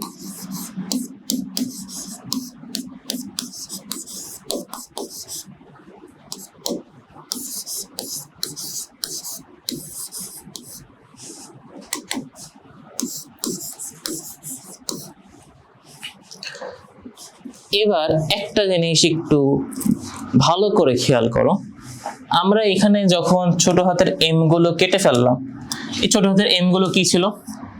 এগুলো কি তোমার বস্তুর ভর ছিল না? এম যে বস্তুটা দিয়ে আমরা হিসাব করা হচ্ছে সে বস্তুর ভর ছিল। এই যে এম গুলো কেটে ফেললাম আর লাস্টে আমি জি পেলাম, জি হলো অভিকর্ষ ত্বরণ আর বাকিগুলো এখানে ভ্যালু পেলাম।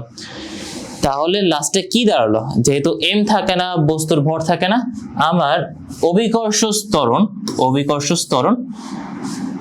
বস্তুর ভরের সাথে সম্পর্কযুক্ত নয়।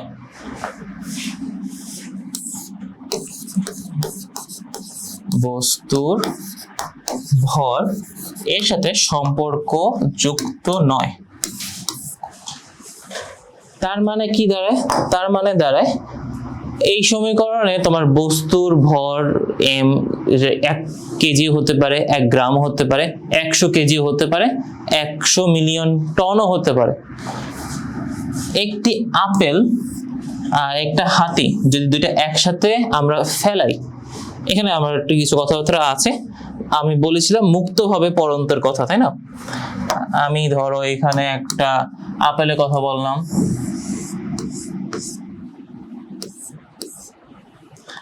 আর এখানে ধরো একটা হাতি,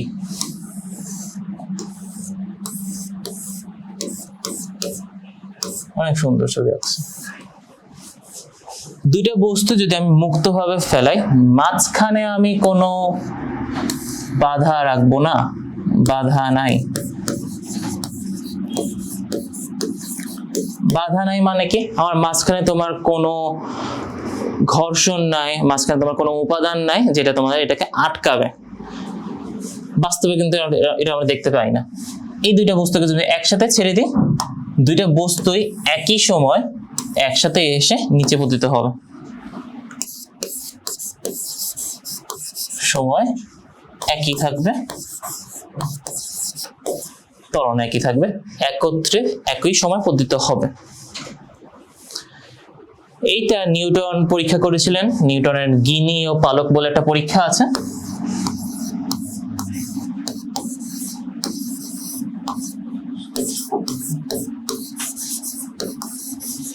এই পরীক্ষাটা তোমরা সার্চ করে দেখতে পারো।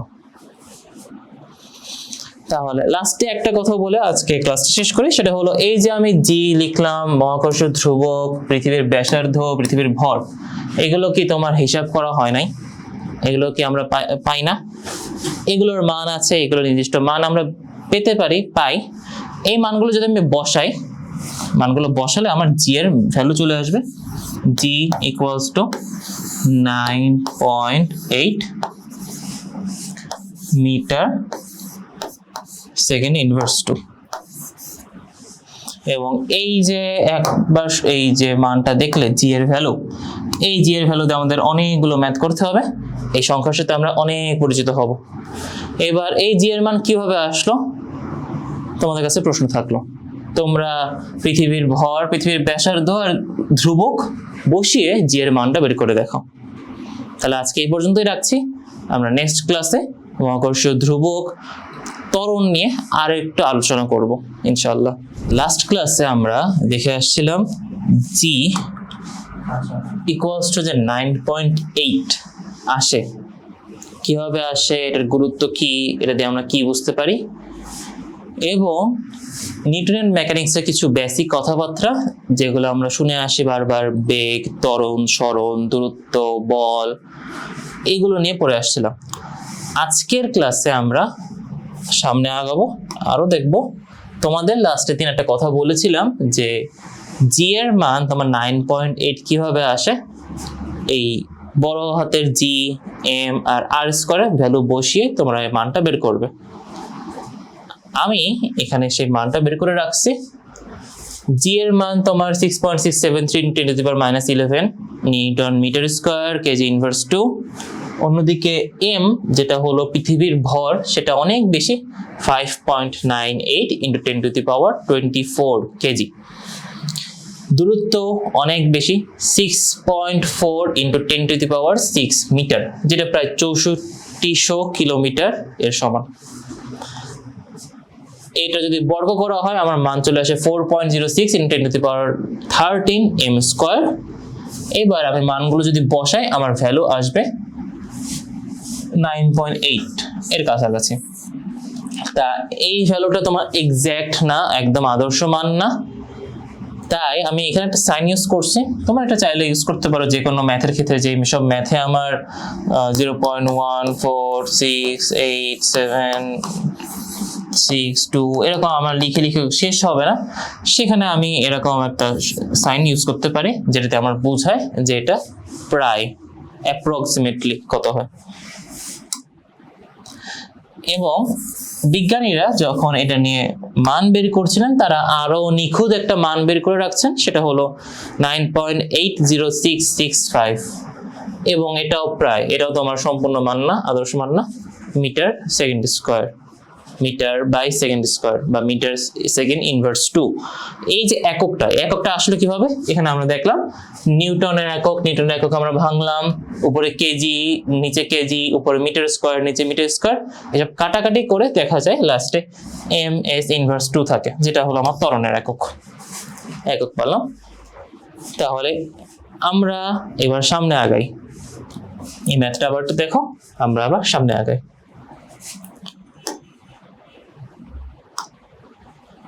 তাহলে এই যে অভিকর্ষ বের করলাম, এই অভিকর্ষর মান বের করার ক্ষেত্রে আমরা সব জায়গায় একই মান পাবো না। কেন একই মান পাবো না? কারণ আমার যদি সূত্রটা মনে থাকে G ইকুয়ালস টু Gm/r², আর আমার যদি এটা খেয়াল থাকে যে আমাদের পৃথিবীটা গোলাকার না, গোলাকার ধরে হিসাব করা হচ্ছিল, অর্ধ গোলাকৃতি বা কমলা লেবুর মতো, সম্পূর্ণ গোল না, একটু চওড়া, কমলা লেবুর মতো বলা যায়।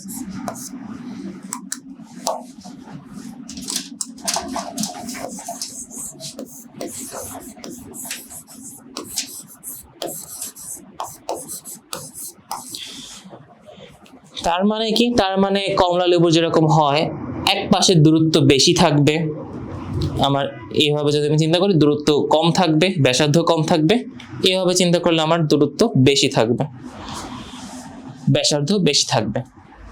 তার মানে পৃথিবীতে যেখানে আমার ব্যাসার্ধ বেশি থাকে, যেটা হলো ইকুয়েটর বা বিষুবীয় অঞ্চল বলা হয়,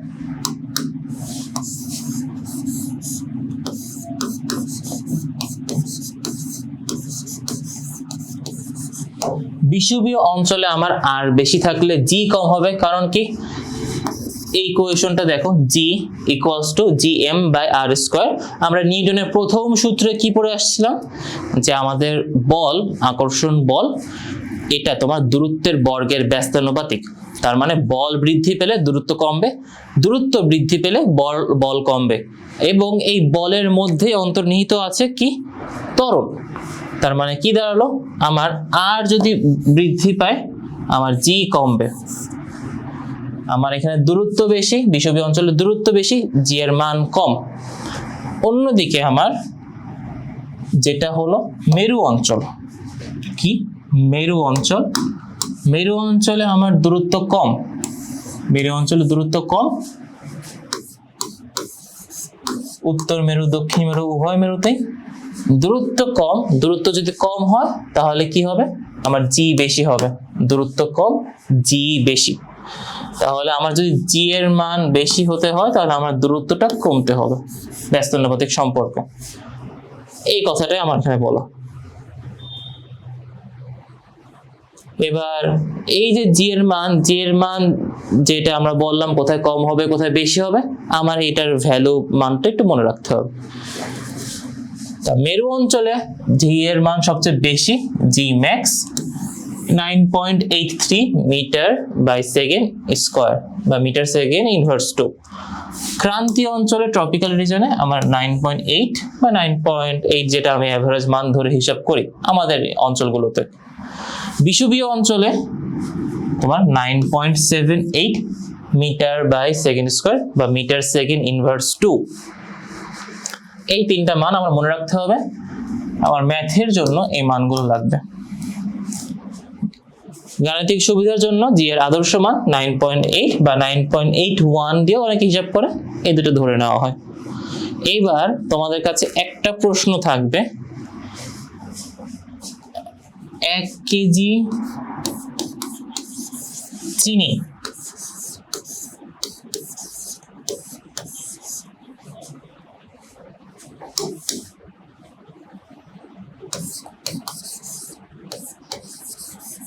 কোথায়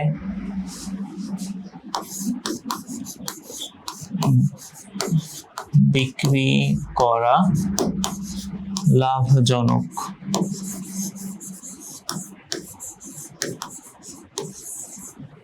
এবং কোথায় কেনা লাভজনক?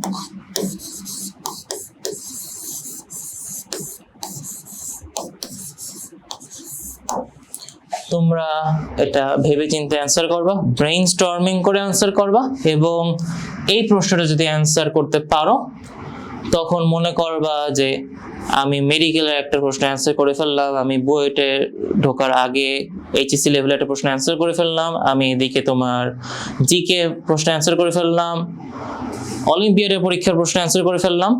অনেকগুলো বিখ্যাত পরীক্ষায় তোমার এরকম প্রশ্ন আসছে।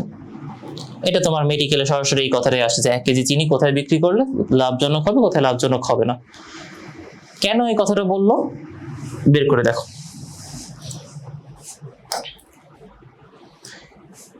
যেহেতু আমরা এখানে চিনির কথা বললাম, চিনি বিক্রি করা লাভজনক বা ক্ষতিকর হবে কোথায়, কেনা কোথায় লাভজনক হবে, এখানে আমার ওজন বলে একটা কথা চলে আসে।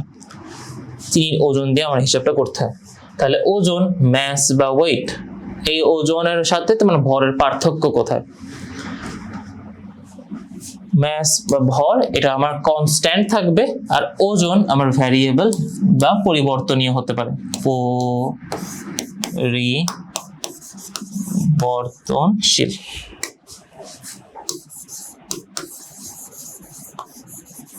যেখানে আমার ম্যাস বা ভর ধ্রুবক থাকবে। কথাটার মানে কি? কথাটার মানে হলো একটা বস্তু সেটা যদি কোনো কিছুর সাথে রিয়াকশন না করে বা কোনো একটা অনাবস্থায় থাকে, যাতে সেটা বাষ্পীভূত হয়ে যায় বা নর্মাল কন্ডিশনে যদি থাকে, একটা বস্তু নর্মালি এক জায়গায় অবস্থান করছে, সেইটায় তোমার যতগুলো পদার্থ থাকবে, মোট পদার্থ, এই মোট পদার্থের পরিমাণটাই আমার বস্তুর ভর, মোট পদার্থের পরিমাণ, মোট পদার্থের পরিমাণ। সেখানে আমার ওজনটা কি?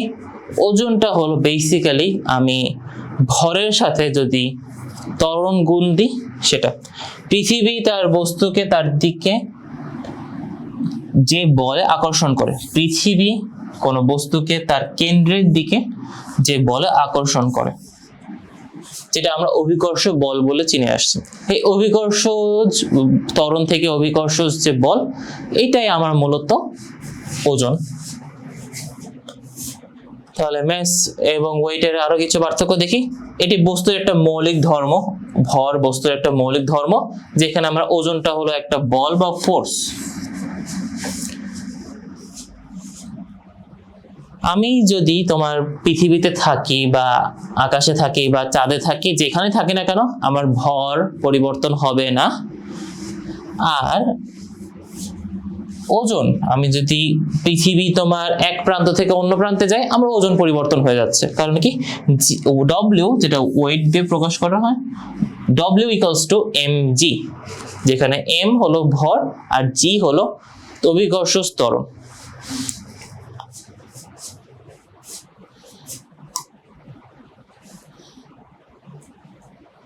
তাহলে এবার পার্থক্য, ছকের পার্থক্য, এই পার্থক্যটা তোমরা দেখে রাখো। এটা তোমাদের পরীক্ষায় আসবে 2 মার্ক, 3 মার্ক বা 4 মার্কে। ভর এবং ওজনের পার্থক্য দেখাও, তখন তুমি এই পয়েন্টগুলো ছক আকারে লিখলে, এভাবে লিখলে অনেক ভালো নাম্বার পাবা।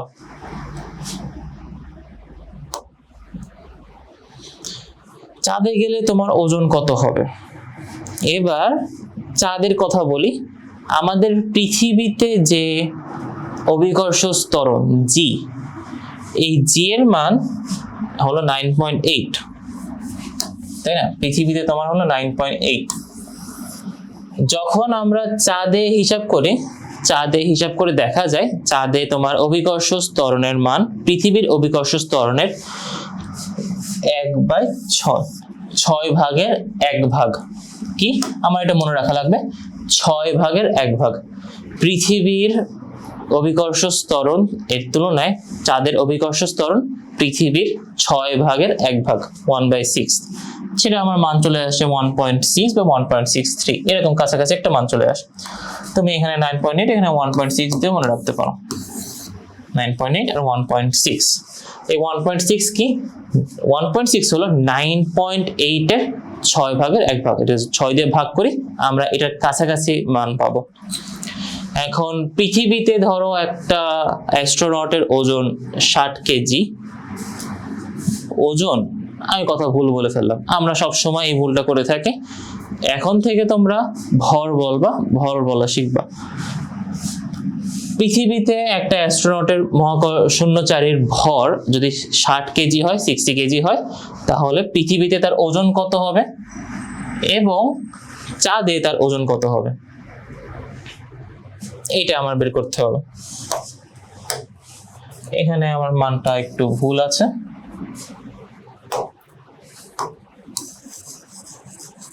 আমি এটা বাদ দিই। তোমার যদি 60 কে আমি 9.8 দিয়ে গুণ করি আমার মান চলে আসবে 588। তাহলে পৃথিবীতে একজন অ্যাস্ট্রোনটের ওজন 588 নিউটন, এখানে নিউটন কথাটা বলতে হবে। আর অন্যদিকে তোমার চাঁদে কত হবে সেটা তোমরা বের করে নিও। তাই এখান থেকে আমার একটা কথা মনে পড়লো, হসপিটালে তোমার হলো একজন পেশেন্ট আসছিল, এটা আমার এক প্রফেসরের কাছ থেকে শুনছি। উনি ওনার চেম্বারে বসে পেশেন্ট যেভাবে দেখে পেশেন্ট দেখছিলেন কনসালটেন্ট করে। তা পেশেন্ট যিনি আসলেন উনি একটু নতুন নতুন পড়াশোনা শিখে আসছেন। তা ডাক্তার তাকে জিজ্ঞেস করলেন তোমার ওজন কত? সে বান্দা তোমার বলে ফেললো 692 নিউটন। তখন ডাক্তার কিছুক্ষণ থ মেরে তাকায় থাকলেন। অনেকক্ষণ পর তার পুরনো স্মৃতি মনে পড়লো যে আমরা ক্লাস 11-12-এ 9-10-এ এইসব বল পড়ে আসছিলাম, এসব ওজন পড়ে আসছিলাম। তখন তাকে উনি আবার ভালো করে প্রশ্ন করলেন তোমার ভর কত? তা এরকম হলো সিনারিও আমরা রাস্তাঘাটে প্রায় দেখতে পাই। আমরা ওজন এবং ভর গুলাই ফেলি সবসময়, এটা খেয়াল রাখতে হবে। এইবার আমার এই চ্যাপ্টারের আরেকটা টপিক যেটা অনেক ইম্পর্টেন্ট, সেটা হলো ওয়েটলেসনেস, ওজনহীনতা। এই দুনিয়ায় দাঁড়িয়ে, এই দুনিয়ায় বসে তুমি তোমার নিজেকে ওজনহীন করে ফেলতে পারো, কোনো ডায়েট বা কোনো খাবার টাবার দিয়ে না, এটা লিফটের মধ্যে দাঁড়িয়ে। কি হবে? আমরা লিফটের কথাটা যেহেতু বললাম, এখানে একটা মেশিন দেওয়া, আমার একটা জিনিস খেয়াল রাখতে হবে যে লিফটে কি হয়, লিফটে কি ঘটে। এখানে আমার ছবিটা দেওয়া এভাবে, আমি বলি তা লিফটে যখন একজন মানুষ দাঁড়ায়, তোমার লিফটের নিজস্ব একটা ওজন আছে, মানুষের একটা ওজন আছে। এই দুটো ওজনের আমি যোগফল ধরো এম ধরি, এম ভর এম ধরলাম, এই দুটো বস্তুর ভর এম ধরলাম, মোট ভর। এবার এই ভরটা তোমার হলো গ্র্যাভিটি, যেহেতু নিচের দিকে কাজ করে, পৃথিবীর কেন্দ্রের দিকে কাজ করে, তোমার ওজনটা নিচের দিকে কাজ করবে, তাই না? তাহলে mg আমি লিখলাম।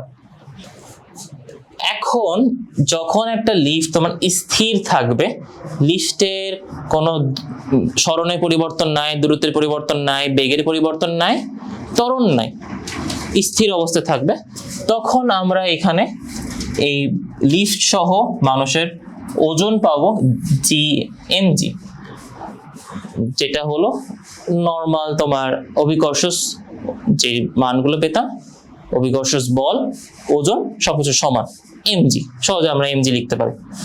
এখন যদি আমার লিফটটা নিচে নামে তাহলে কি ওজন বাড়বে নাকি ওজন কমবে, এই কথাটা চলে আসে। মানুষ সহ লিফটটা যদি নিচে নামে, তা লিফটের নিজস্ব তোমার একটা লিফটের নিজস্ব একটা ত্বরণ থাকবে, নিজস্ব একটা ত্বরণ কাজ করবে। এই যে নিচের দিকে তার ত্বরণ কাজ করছে, তার মানে কি লিফট যখন নিচে নামে তখন অনেক দ্রুত নামবে না? নিচের দিকে দুইটা বেগ, তোমার এই লিফটটা নিজেও নিচের দিকে, এটাও নিচের দিকে, দুইটা যেহেতু তোমার একই দিকে আছে, তাহলে আমার এই যে নিচে নামছে আমার লিফট সহ মানুষের ওজনটা হবে mg, আগে যে mg ছিল সেটাই, এর সাথে আমার যুক্ত হবে m a। এই এমটা কি? এই লিফট আর তোমার মানুষের মোট ওজন, আর আলাদা যে ত্বরণটা আমরা পাচ্ছি লিফট থেকে সেই ত্বরণ mg প্লাস ma। এটা আমরা লিখতে পারি m কমন নিয়ে g প্লাস a।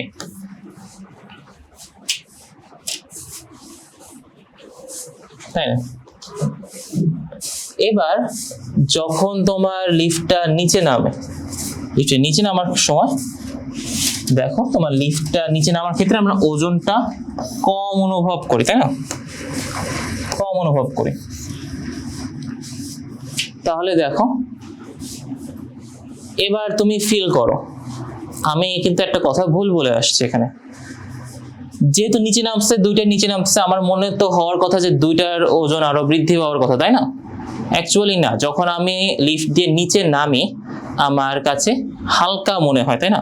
যখন নিচে নামি এটা হালকা মনে হয়, অনেক দ্রুত নামতে পারে, তাই আমার এখানে ওজন মাইনাস হবে না, তোমার ত্বরণটা অ্যাকচুয়ালি বিপরীত দিকে কাজ করবে।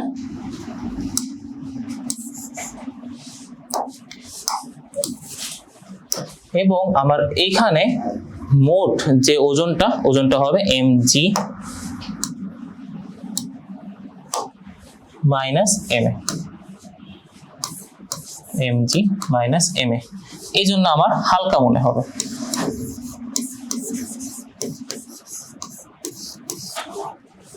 এবার লিফটে ওঠার সময় খেয়াল করবো পরবর্তীতে। এবার যদি আমি লিফটটা নিচে না নেমে লিফটটা যদি উপরে উঠে, লিফটে উপরে উঠলে নিজের কাছে একটা ভার ভার মনে হয়, একটা বেশি ফোর্স মনে হয়। তাহলে এই লিফটের মধ্যে মানুষ, লিফটটা যদি আমার উপরে উঠতে থাকে, উপরে উঠতে থাকলে আমার নিচের দিকে একটা ত্বরণ অনুভব হবে, এবং নিচে তো আমার গ্র্যাভিটেশনের কাজ করছে, তাই উপরে যত উঠবো তত আমার ওজনটা বেশি মনে হবে। আগে তোমার লিফট এবং মানুষের সহ একসাথে mg ছিল, ওজন আরো বৃদ্ধি পেয়ে m a হবে, যেটা আমরা কমনলি লিখতে পারি m into g plus a। তাহলে তিনটা কথা কি কি বললাম? স্থির থাকলে, লিফট স্থির থাকলে mg থাকবে, কারণ আমার a ইকুয়ালস টু তোমার 0 থাকে। নিচে নামলে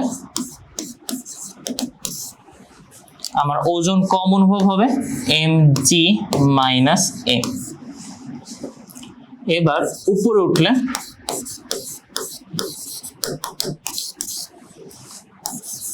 mg প্লাস a।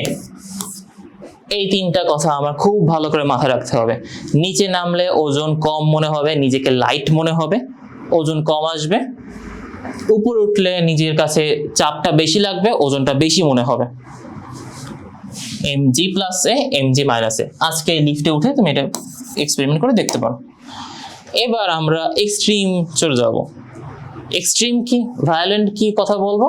এখন লিফটটা তোমার ধরো ছিঁড়ে গেল হঠাৎ করে, যেটা অবশ্যই একটা বিপজ্জনক ব্যাপার। লিফটের তার ছিঁড়ে গেল, তুমি নিচে নামতে থাকলে, লিফট নিচে নামতে থাকলো, এখানে আটকানোর কেউ নাই, বাধা দেওয়ার কেউ থাকলো না। তাই এটা আমরা ধরে নিতে পারি যে যখন লিফটটা নিচে নামছে, আমি এবার পাশে লিখি, মুক্ত হবে, মুক্ত ভাবে পরন্ত। যদি মুক্তভাবে পরন্ত থাকে, তখন আমরা লিফটের যে নিজস্ব ত্বরণ, যেই ত্বরণ আরেকটা ত্বরণ কাজ করছে এ ত্বরণ ইকুয়ালস টু জি দেখতে পারবো। যেহেতু লিফটও নিচে যাচ্ছে, আমার ভরও নিচে কাজ করছে, সবই নিচে কাজ করছে, জিতে কাজ করছে, এ ইকুয়ালস টু জি। আমি যদি এই মানটা এখানে বসাই, এই যে এইটাতে বসাই, তাহলে কি আসে?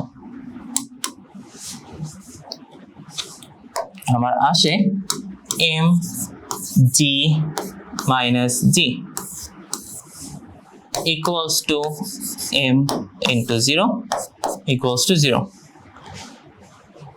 এটাকেই তোমার বলা হয় ওজনহীনতা বা ওয়েটলেসনেস।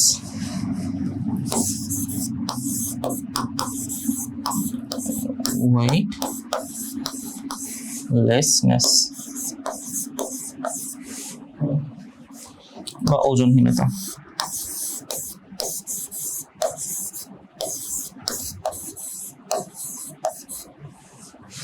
তার মানে এই দুনিয়ায় বসেই তুমি তোমার নিজেকে ওজনহীন মনে হবে, কোনো প্রক্রিয়া ছাড়াই, কোনো ডায়েট বা কোনো এক্সারসাইজ ছাড়াই। একটাই সতর্কতা, তুমি অ্যাক্সিডেন্ট করতে পারো এবং অ্যাক্সিডেন্টটা অনেক গুরুতর হবে, তুমি মারাও যেতে পারো। এরকম কাজ বাসায় করবে না। Do not do this at home.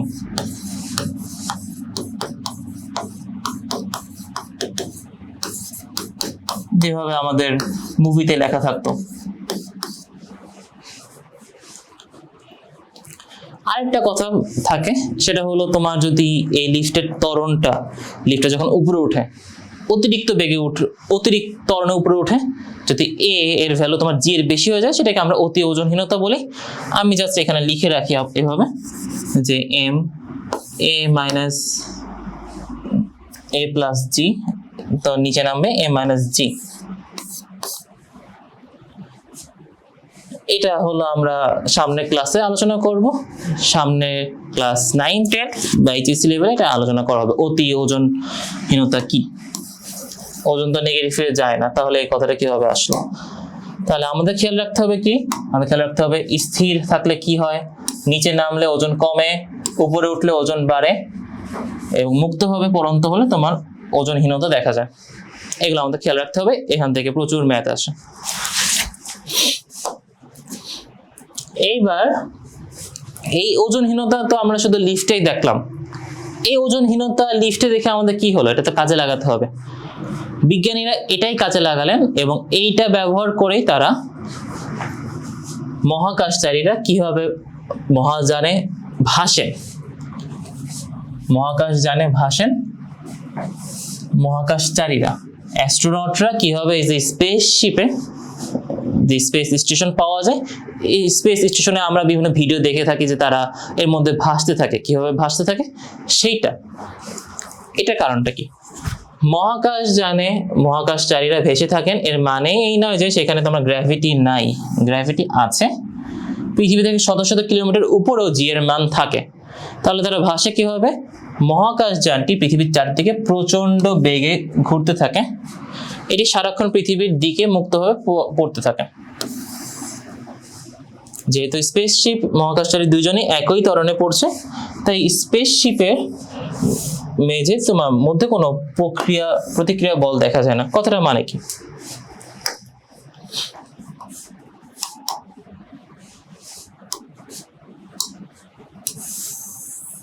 ধরো এই হলো একটা পৃথিবী, আমাদের পৃথিবী, এবং এই পৃথিবী থেকে আমি একটা রকেট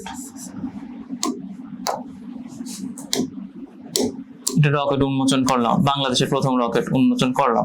এর মধ্যে ধরো তুমি আসো, যদি জুম করে দেখি, এর মধ্যে তুমি আছো।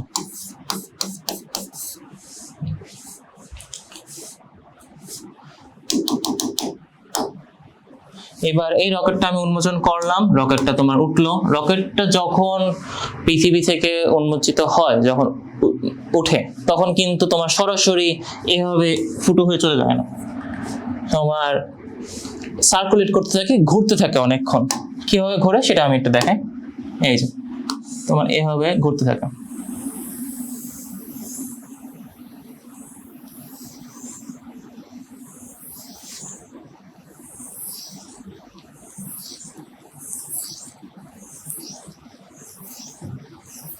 এইভাবে ঘুরতে ঘুরতে ঘুরতে ঘুরতে একটা সময় এমন পর্যায়ে পৌঁছায় যখন তাদের বেগ তোমার 7.8 কিলোমিটার পার সেকেন্ড এরকম থাকে। অনেক বেশি বেগ, কিন্তু কিলোমিটার পার সেকেন্ড এরকম যদি বেগ থাকে, সেই সময় মনে হবে যে এই রকেটটা, যেটা সবসময় পড়ন্ত মনে হচ্ছে, সবসময় তোমার নিচে পড়ার চেষ্টা করছিল, এখানে যদি আমি এটা দেখি যে এইভাবে তোমার উপরে উঠে নিচে পড়ার চেষ্টা করছিল, কিন্তু নিচে আর পড়ে নাই। এই যে সবসময় পড়ন্ত অবস্থায় থাকে, কি বললাম, সর্বদা পড়ন্ত অবস্থায় থাকে বা ফলিং, সর্বদা পড়ন্ত অবস্থায় থাকে।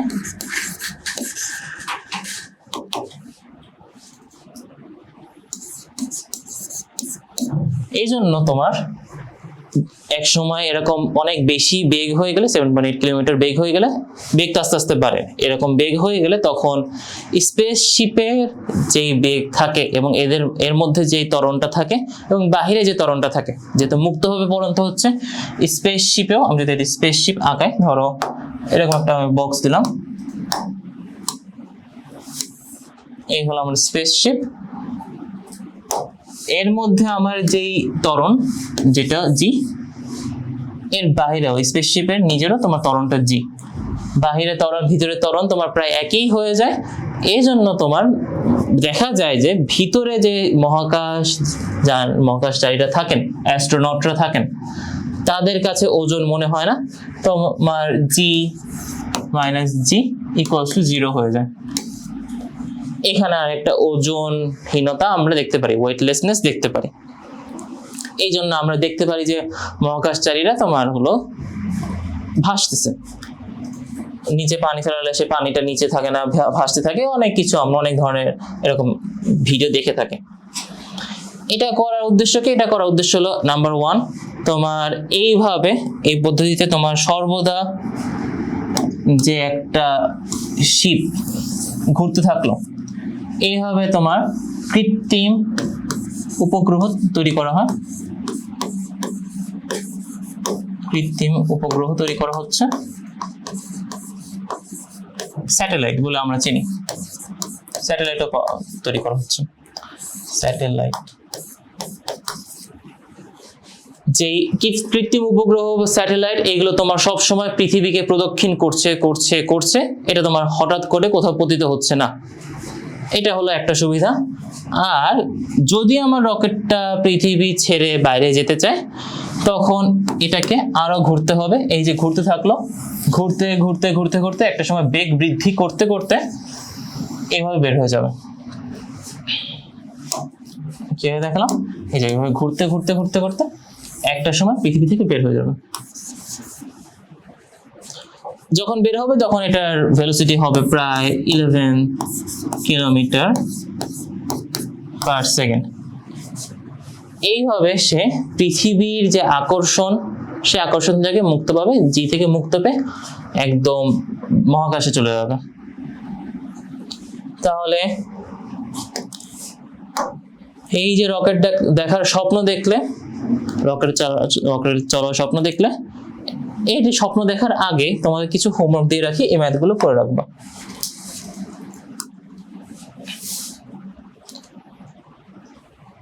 সেটা হলো একটা হোমওয়ার্ক,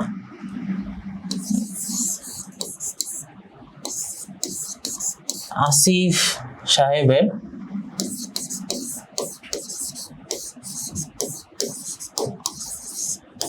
ওজন 588 নিউটন হলে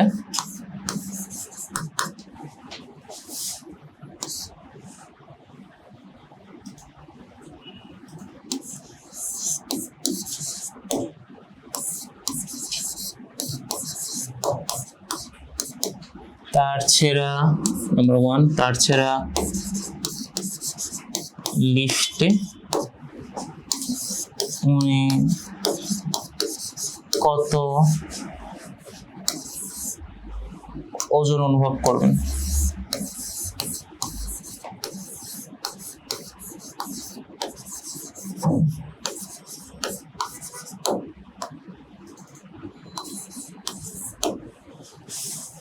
নাম্বার 2,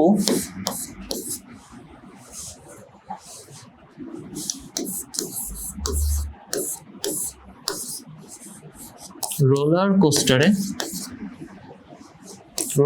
তো তোমরা সবাই চেনো, যেটা তোমার এইভাবে উপরে যায় আবার নিচে নামে একটা গাড়িতে, এরকম। রোলার কোস্টারে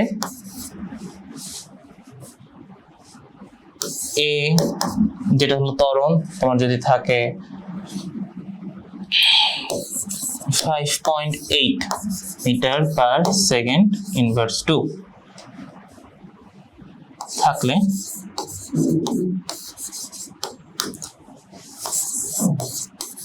উনি কত ওজন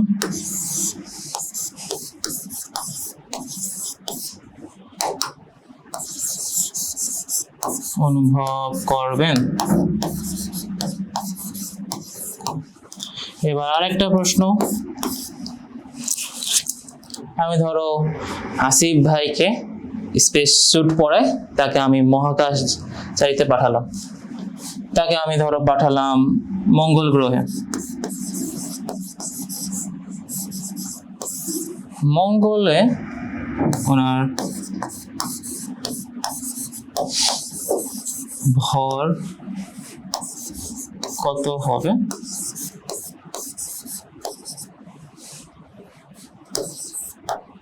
ব্যাখ্যা দাও।